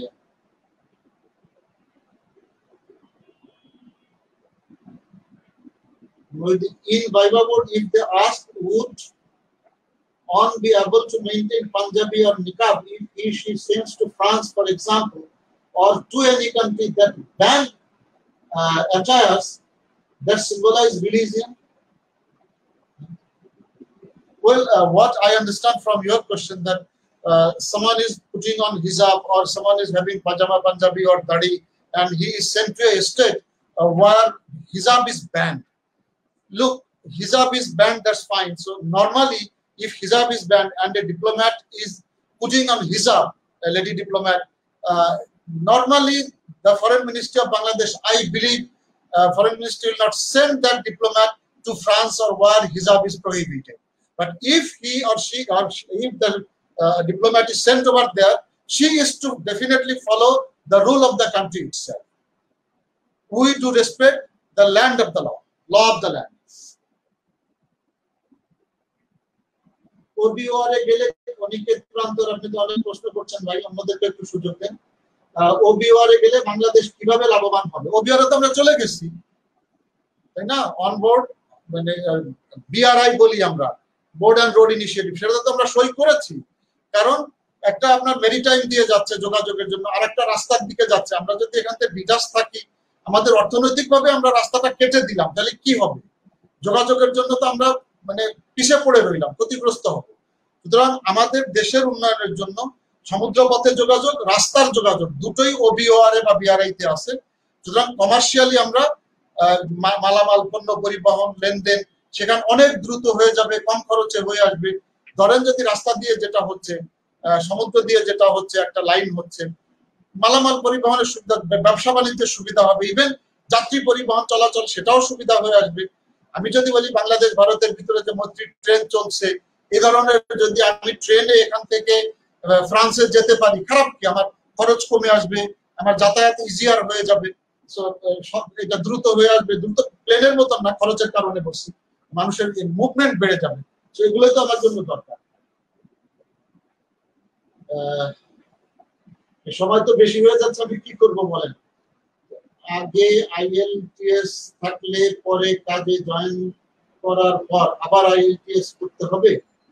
আইএলটিএস সার্টিফিকেটের কথা ভাই, আইএলটিএস এর সাথে ফরেন মিনিস্ট্রি কোনো সম্পর্ক? আপনি আইএলটিএস করবেন করবেন না সেটা আপনার বিষয়। এটা ভাইবা বোর্ড আপনার আইএলটিএস চাইবে না, ফরেন মিনিস্ট্রি আপনার আইএলটিএস চাইবে না। আপনি ইংরেজি জানেন কিনা সেটা হলো ফ্যাক্টর। ভাইবা বোর্ড দেখবে আপনি ডিপ্লোম্যাটিক অ্যারেনাতে কাজ করবেন, সুতরাং ইংরেজি তো আপনাকে জানতে হবে। নিশ্চয়ই আপনি বিদেশিদের সাথে বাংলায় যোগাযোগ করবেন না, আন্তর্জাতিক ভাষা হিসেবে সবাই যেহেতু ইংরেজি জানে, আমাদেরকে সেটা জানতে হবে। এখন আইএলস করতেই হবে বা আমি তো আইএলস করি নাই কোনোদিন, আমি জানি না কে কে আইএলস করেছে বা করে নাই। কারো প্রয়োজন বলে সেটা তার ব্যক্তিগত ব্যাপার, অফিসিয়াল সংশ্লিষ্টতা এখানে নেই। উদাহরণ পণ্ডিত কি বলি, if you please discuss 2 minutes about diplomacy of Mujibnagar government or Bangabandhu diplomacy, so unconventional point. But Udahan, I didn't understand what Mujibnagar diplomacy. That time we were fighting against the Pakistanis. নতুন government তৈরি হলো, এই মুজিবনগর সরকার থেকেই তো সব diplomacy চালু হয়েছে ভাই। এখান থেকে যদি বলে ঠিক আছে, আপনার মুজিবনগর সরকার গঠনের আগেও অনেক ডিপ্লোম্যাট, যেমন 6 এপ্রিলের মুজিবনগর সরকার 10 তারিখ হলো, 17 তারিখ নিল মনে করেন এপ্রিলে। 6 এপ্রিল আমাদের দিল্লি মিশনে 2 জন অফিসার, জুনিয়র 2 জন অফিসার পাকিস্তান পক্ষ ত্যাগ করে বাংলাদেশ পক্ষে জয়েন করে বাংলাদেশের পক্ষে কাজ করা শুরু করেন। তার একজন ছিলেন কে এম শিহাবউদ্দিন। কে এম শিহাবউদ্দিন উনি দ্বিতীয় সচিব ছিলেন, সেকেন্ড সেক্রেটারি, ইয়াং অফিসার। আর একজন ছিলেন আমজাদুল হক। আমজাদুল হক অ্যাসিস্ট্যান্ট প্রেস অ্যাটাশে। ইনারা 2 জন 6 এপ্রিলে পাকিস্তান পক্ষ ত্যাগ করে মুজিবনগর সরকার গঠন হওয়ার আগে। মুজিবনগর সরকারের পরে ডিপ্লোম্যাটিক লেভেলে তো অনেক পরিবর্তন হয়, যেমন 18 তারিখে কলকাতায় আমাদের দূতাবাস খোলা হয়, এম হোসেন আলী সাহেবের নেতৃত্বে, উনি ডেপুটি হাই কমিশনার ছিলেন, বাংলাদেশের পতাকা উত্তোলন করা হয়। এবং তখন বিভিন্ন জায়গা থেকে, ওয়াশিংটন থেকে বা নিউ ইয়র্ক থেকে, তারপরে আপনার লন্ডন থেকে, বিভিন্ন জায়গা থেকে ডিপ্লোম্যাটরা বাংলাদেশে যারা জন্মগ্রহণকারী তখন ছিলেন, তারা পাকিস্তান পক্ষ ত্যাগ করে বাংলাদেশ পক্ষে এসে জয়েন করতে থাকলেন। এবং বাংলাদেশের পক্ষে যে যে দেশে ছিলেন সেই দেশে জনমত গড়ে তোলা, মুক্তিযোদ্ধাদের জন্য সাহায্য চাওয়া, তাদের সমর্থন পাওয়া, এগুলোর ব্যাপারে তারা পাকিস্তানিদের যে অ্যাট্রোসিটিস গুলো ছিল সেগুলো তুলে ধরা, বাংলাদেশের রিকগনিশন চাওয়া, এই জন্য তারা কাজ করে গেছে নিরন্তর ভাবে। তারপরে স্পেশাল এনভয় ছিলেন যারা, আবু সাইদ চৌধুরী স্যার ছিলেন, আনোয়ারুল করিম স্যার ছিলেন, প্রফেসর রেহমান সুবহান ছিলেন।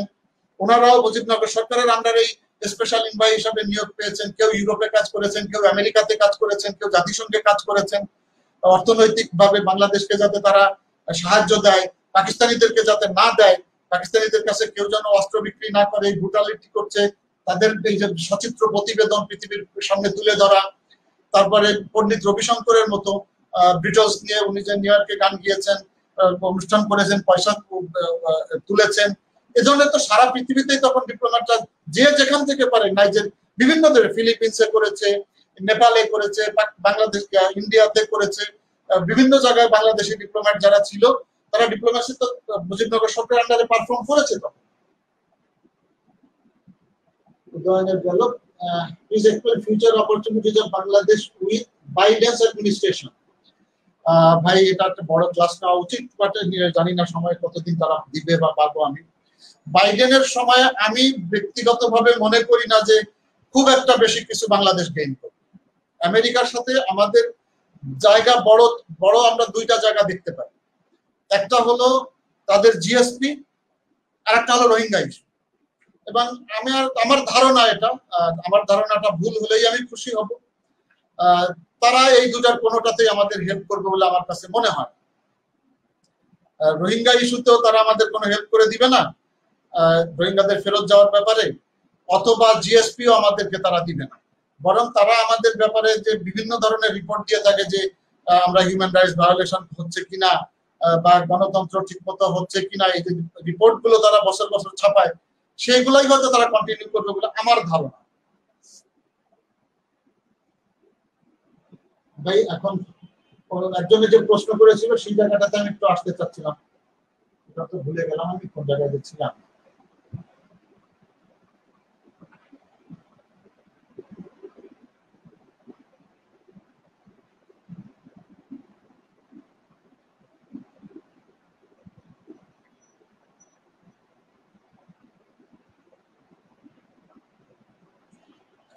ফরেন পলিসির অ্যাচিভমেন্ট যদি আমরা বলি, একটা কেউ জন্য প্রশ্ন করেছিলেন, খুব সংক্ষেপে আমি বলি যে বাংলাদেশ ফরেন পলিসি নিয়ে অনেকে অনেক ক্রিটিসাইজ করে থাকে। ক্রিটিসাইজের জায়গা সব জায়গায় আছে, যে কোনো জায়গায় যে কাউকে করা যায়, কিন্তু জিনিসটা বিচার বিশ্লেষণ করলে ভালো হয়। এটা লম্বা সময়ের প্রয়োজন, তারপর আমি খুব সংক্ষেপে কিন্তু পয়েন্ট গুলো বলতে বাধ্য হচ্ছি। যেমন আপনি স্বাধীনতার পর থেকে দেখেন, যখন বাংলাদেশ স্বাধীন হলো তখন গ্রাজুয়ালি আমরা আমাদের সিকিউরিটি বা আমাদের যে ল্যান্ড আমরা সিকিউর করেছিলাম সেটাকে আমরা ধরে রাখতে পেরেছি। তারপরে আমাদের উন্নয়ন আন্তর্জাতিকভাবে, দেশীয়ভাবে ভিতরে অপ্রতিরোধ্য গতিতে বাংলাদেশের উন্নয়ন ওই সময় থেকে শুরু করে আমাদেরকে তো পাকিস্তানিরা জিরো রাখে নাই, জিরোর নিচে নিয়ে রেখে গিয়েছিল, পোড়ামাটি নীতি ফলো করেছে। আমাদের যে টাকা পয়সা ব্যাংক থেকে সেগুলাও নিয়ে গেছে। তো সেখান থেকে আপনিই বলেন আজকে কোন জায়গায় আমাদের ফরেন ট্রেড বলেন বা রেমিটেন্সের বিষয় বলেন কোন জায়গায় চলে আসছে। বঙ্গবন্ধু যেমন ব্যালেন্স করেছে সম্পর্ককে, ওই সময় রাশিয়াপন্থী একটা গ্রুপ ছিল কোল্ড ওয়ারের সময়, ভারত রাশিয়াপন্থী আবার আমেরিকাপন্থী ফিউডালিজম পন্থী দুই ধরনেরই ছিল। বঙ্গবন্ধুর সময় থেকেই তখন উনি এটাকে ব্যালেন্সিং করার চেষ্টা করেছেন। ওনার সময় সৌদি আরবের সাথে কথাবার্তা হয়েছে, ওআইসির সদস্য হয়েছেন, ইউএনও উনি করে ফেলতেন, বাট এরকম ন্যামের সদস্য হয়েছেন, ওআইসি সামিটে উনি পার্টিসিপেট করেছেন, অনেক দেশের রিকগনিশন ওনার সময় হয়েছে। তারপরে মুজিব ইন্দিরা চুক্তি, যেটা ল্যান্ড বাউন্ডারি চুক্তি, সেটা হয়েছে 1974 সালে। তারপরে আপনার পানি বন্টন চুক্তি, সেটাও সেই সময় হয়েছে। ইন্ডিয়ান সোলজার যারা বাংলাদেশে যুদ্ধ করার জন্য ছিল তারাও তখন দেশে ফেরত চলে গিয়েছে। তো অনেক পুরা দেশকে উনি একটা জায়গায় তুলে রেখে গেছেন। অর্থনৈতিকভাবে উনি করা শুরু করেছিলেন, উনাকে ঘাতকরা সময় দেয় নাই, থাকলে হয়তো আরো বেশি উনি করতে পারতেন।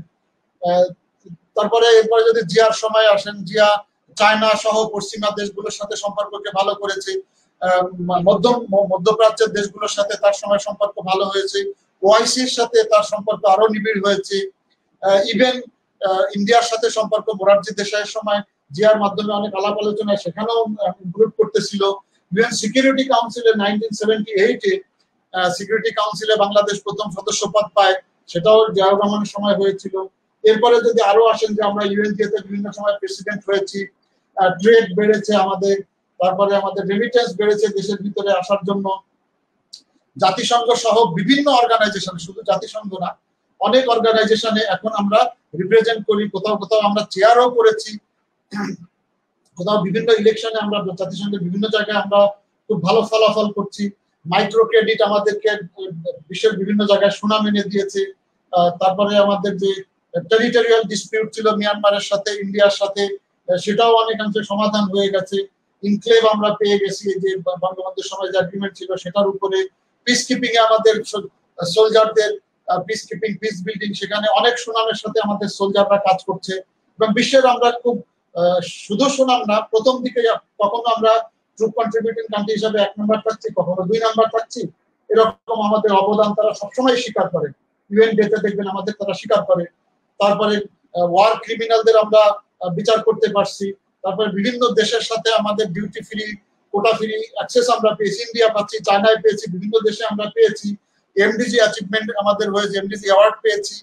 সো কম পেলাম কিসে ভাই? আপনি যদি সার্কের প্রতিষ্ঠাতা আমরা, সো যদি গুণেন অ্যাচিভমেন্ট আমাদের অনেক জায়গায় আছে।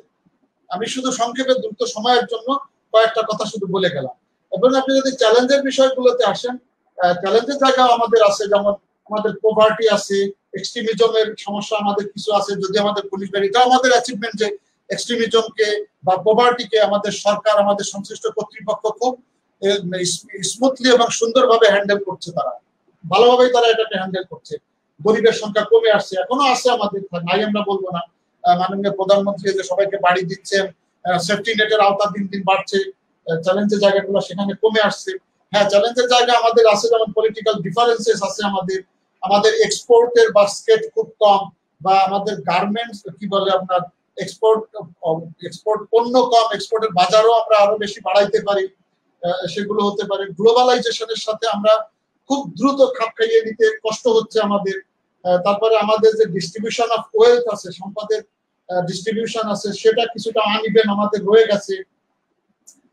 তো এই যে বিষয়গুলো আমরা যদি বলি, বা ইন্ডিয়ার সাথে যদি বলেন বর্ডারের সমস্যা আছে, রোহিঙ্গা সমস্যা মায়ানমারের সাথে আছে, এগুলো তো আমাদের সমস্যা আছেই, বা নেইবারিং কান্ট্রির সাথে আমাদের কিছু ট্রাস্টের সমস্যা রয়েই গেছে। তো এগুলো চ্যালেঞ্জের জায়গা আছে আমাদের, আমরা এটাকে অস্বীকার করি না। কিন্তু দিন দিন এই চ্যালেঞ্জের জায়গাগুলো আমাদের কর্তৃপক্ষ, সরকার, ডিপ্লোম্যাট যারাই বলেন, এরা কমিয়ে আনছে। এটা নেগোসিয়েশন করে বলেন, যেভাবে করেন বিভিন্ন এগ্রিমেন্টের মাধ্যমে এই জায়গাগুলো কমিয়ে আনা হচ্ছে। সুতরাং অ্যাচিভমেন্টের জায়গাগুলো বাড়ছে, চ্যালেঞ্জের জায়গাগুলো আছে কিন্তু কমে আসছে দিন দিন। এবং এটার সমাধান হলো যদি আমরা দেশপ্রেমের সাথে যদি ন্যাশনাল ইউনিটির মাধ্যমে আমরা এগোতে পারি, কনসেনসাসের মাধ্যমে, ন্যাশনাল ইউনিটির মাধ্যমে, এবং প্রকৃত দেশপ্রেমিক আমরা হতে পারি, তখন যে সমস্যাগুলো আছে এইগুলো আরো কাটিয়ে ওঠা আমাদের জন্য সম্ভব হবে।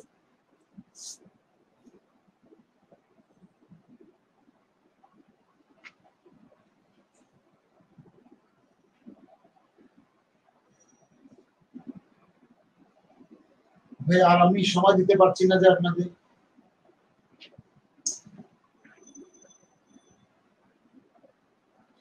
অনিকেত, আমি এটাতে কষ্ট পাইনি, আমার ভালো লেগেছে যে আপনি অনেক কিছু প্রশ্ন করছেন। প্রশ্ন না করলে আপনি ক্লিয়ার হবেন কিভাবে?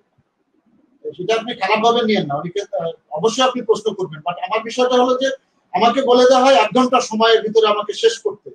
সমস্যাটা আমার সেই জায়গায়, আমি 1 ঘন্টায় কিভাবে শেষ করবো ভাই? আমি তো 1.5 ঘন্টাও শেষ করতে পারছি না। আমাকে আপনারা 4 ঘন্টা সময় দেন, আমি 4 ঘন্টা আপনাদেরকে দিব। আপনারা এটা মার্চ ফরওয়ার্ডের সাথে টেক আপ করেন। ওনারা যদি আমাকে সময় বেশি দেয়, আমি আপনাদের আরো বেশি সময় দিতে তো আমার আপত্তি নাই, আমার তো কোনো সমস্যা আমি ফিল করি না। Faisal, is there any relation between textile engineering and foreign affairs? এই বিষয়গুলো আপনারা প্রত্যেকের বিষয় নিয়ে যদি আলাপ করেন, আমি সময় দেওয়াটা এখানে ডিফিকাল্ট হয়ে যাবে আমার।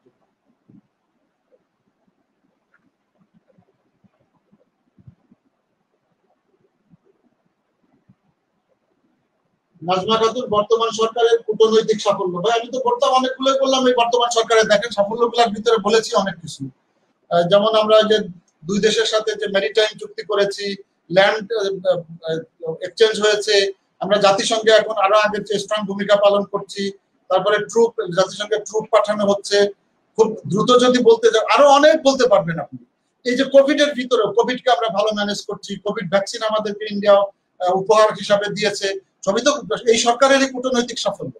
এরকম অসংখ্য বের করতে পারবেন ভাইয়া। মহিউদ্দিন ভাই, আপনারা এই বিষয়ের সাথে রিলেট করাটা, এটা আমি মাপ চাইতেছি। ইন্ডিভিজুয়াল বিষয়গুলোকে আমি এখানে আলাপ করতে চাচ্ছি না, আপনারা আমার সাথে পরে কথা বলে নিতে পারেন।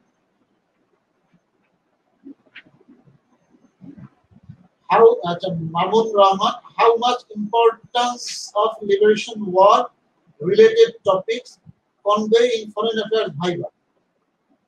Liberation war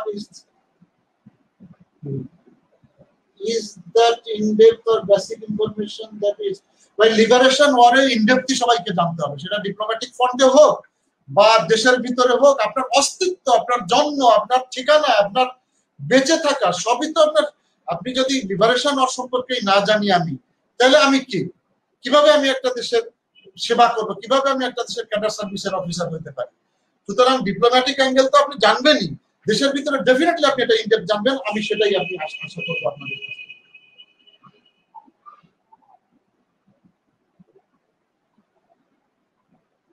Nazmul Nabin, what is the foreign policy of Bangladesh? By article 25। বাস, আপনি কনস্টিটিউশনের আর্টিকেল 25 পড়েন, এটাই বাংলাদেশের ফরেন পলিসি। একদম হুবহু মুখস্থ বলে দেন, শেষ। ওটাই, খুব বড় না, একটা মাত্র article, article 25। Friendship to all, malice two নান, এটা আর্টিকেল কোন আর্টিকেলে নাই ভাই, এটা হলো ফরেন পলিসির থিম। মামু, ফরেন পলিসি যদি বলেন তাহলে আর্টিকেল 25। আর যেটা আপনি বলছেন বঙ্গবন্ধুর উক্তি, ডেফিনেটলি ওটা আমাদের ফরেন পলিসির মূল উপজীব্য বিষয়, কিন্তু আর্টিকেল হিসাবে পলিসি হলো 25। ওইটার উপরে ভিত্তি করে আর্টিকেল 25 কে ড্রাফট করা হয়েছে। Friendship to all, malice to নানের উপরে ভিত্তি করেই এটা করা হয়েছে। ক্লাইমেট ডিপ্লোমেসি, ভাই আর তো সময় নেই যে আমি তো 45 অধিক থেকে তো আমার ইঙ্গিত আসছে, আমি তো কন্টিনিউ করতে পারছি না। ক্লাইমেট ডিপ্লোমেসি যদি হয় তো সোজা আপনি দেখেন আমার দেশের ক্লাইমেটের কারণে যে ব্রড বেস যদি আমি বলি, একটা হলো যে আমার দেশের পরিবেশের উপরে কি কি ক্ষতি, আমরা তো এটার জন্য দায়ী না, দায়ী বড় বড় দেশগুলো, ইন্ডাস্ট্রিয়ালাইজড কান্ট্রিগুলো। সুতরাং ক্লাইমেট রিলেটেড যতগুলো এগ্রিমেন্ট, ইউএনএফসিসি, কিয়োটো প্রটোকল, COP21, যাই বলেন না কেন, আমরা সব জায়গায় অ্যাক্টিভলি পার্টিসিপেট করি এবং এলডিসি হিসাবেও করেছি, এখনো করছি। সর্বশেষ প্যারিস জলবায়ু চুক্তিতেও আমাদের অবদান খুব বড় ছিল। যে কোনো জায়গায় আমরা ক্লাইমেটের বিষয় হচ্ছে, সেই রিও থেকে ধরিত্রী সম্মেলন থেকে শুরু করে সব জায়গায় আমরা খুব স্ট্রং ভূমিকা পালন করে থাকি এবং আমাদের স্বার্থটাকে আমরা সেখানে, স্বার্থ বলতে যে পয়সার স্বার্থ, নট দ্যাট, যে আমরা কোন রকম অপরাধী না হয়েও ভুক্তভোগী হচ্ছে ইন্ডাস্ট্রিয়ালাইজড কান্ট্রির জন্য। সুতরাং এটা তোমরা যারা ইন্ডাস্ট্রিয়ালাইজড কান্ট্রি, তাদের দায়িত্ব এই ক্লাইমেটের যে ইস্যুস গুলো, এগুলোকে মিটিগেট করা এবং আমরা যে ক্ষতিগ্রস্ত হচ্ছি তোমাদের কারণে, এই ক্ষতিপূরণ দেওয়া বা আমাদেরকে ক্যাপাবল করে তোলা যে তোমাদের ক্ষতি যেন আমাদেরকে টাচ না করে। এইগুলা ব্যাপারে আমরা সমস্ত ফোরামে, জাতিসংঘ বলেন, ইভেন যে ফোরাম ক্লাইমেটের ইস্যু গুলো আছে সাকসেসফুলি আমরা পার্সু করছি। এবং দেখেন আমাদের দেশের ভিতরেও ক্লাইমেট রিলেটেড যে কোনো কিছু, ইভেন সিকিউরিটির ভিতরেও ক্লাইমেট ইস্যুকে আমরা নিয়ে আসছেও। সো যে কোনো বিষয় আমাদের আসছে, সেখানে আমরা ক্লাইমেটকে নিয়ে আসতে পারছি সাকসেসফুলি, আমরা বিভিন্ন দেশের সাথে পার্সু করতে পারছি। আমাদের আজকে ক্যাপাবিলিটি বাড়ছে ক্লাইমেট ইস্যুকে হ্যান্ডেল করার মতো। উপকূলীয় অঞ্চল বলেন, যে কোনো জায়গায় বলেন, ইনফ্রাস্ট্রাকচার আমরা বাড়াচ্ছি, সেটা আমাদের নিজেদের পয়সাও করছি। আর আমরা যেটা পাওয়ার কথা ছিল আন্তর্জাতিক গোষ্ঠীর কাছে, আমরা যেগুলো নেগোশিয়েট করেছিলাম, তারা বলেছিল যে আমাদেরকে এই বিষয়গুলো দিবে। দুঃখজনক হলো সত্য, এই এলডিসি কান্ট্রিকে বা যে সমস্ত দেশ ক্লাইমেট চেঞ্জের কারণে ভালনারেবল, তাদের নিজেদের দোষ না থাকা সত্ত্বেও তাদেরকে যে সমস্ত সিদ্ধান্ত বিভিন্ন সময়ে আন্তর্জাতিক অর্গানাইজেশন গুলো, ইন্টারন্যাশনাল অর্গানাইজেশন গুলো নিয়েছে, বা আন্তর্জাতিক বা বড় দেশগুলো, ইন্ডাস্ট্রিয়ালাইজড দেশগুলো যে কমিটমেন্ট করেছে তারা যেটা করবে আমাদের জন্য, সেগুলো তারা করে নাই।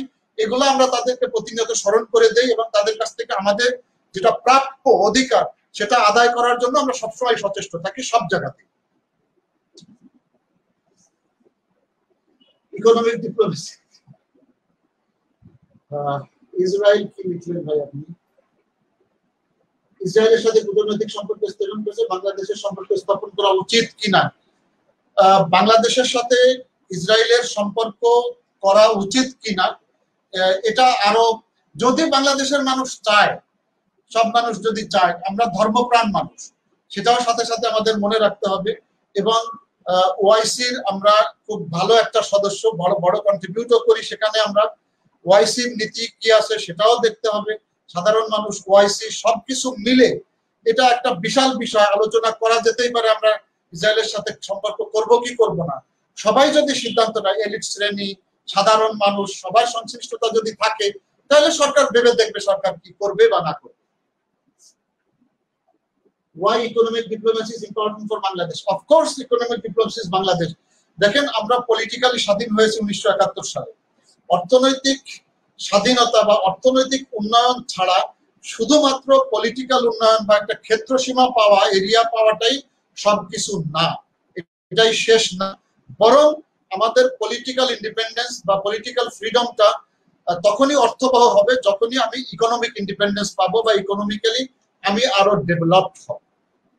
সুতরাং আমার অস্তিত্বকে সামনে নিয়ে যাওয়ার জন্য, পৃথিবীতে আমার পদচিহ্নকে শক্ত করে দেখানোর জন্য, পৃথিবীতে আমার নেগোসিয়েশনের ক্ষমতাকে আরো বেশি এগিয়ে নেওয়ার জন্য, আমার দেশের মানুষকে আরো শক্তিশালী করার জন্য, তাদের একটা সুন্দর জীবন দেওয়ার জন্য, তাদের থাকা খাওয়া বসবাস বেসিক নিডস গুলোকে আরো ভালোভাবে মেনটেন করানোর জন্য ইকোনমিক ডিপ্লোমেসির আমার কোনো বিকল্প নেই।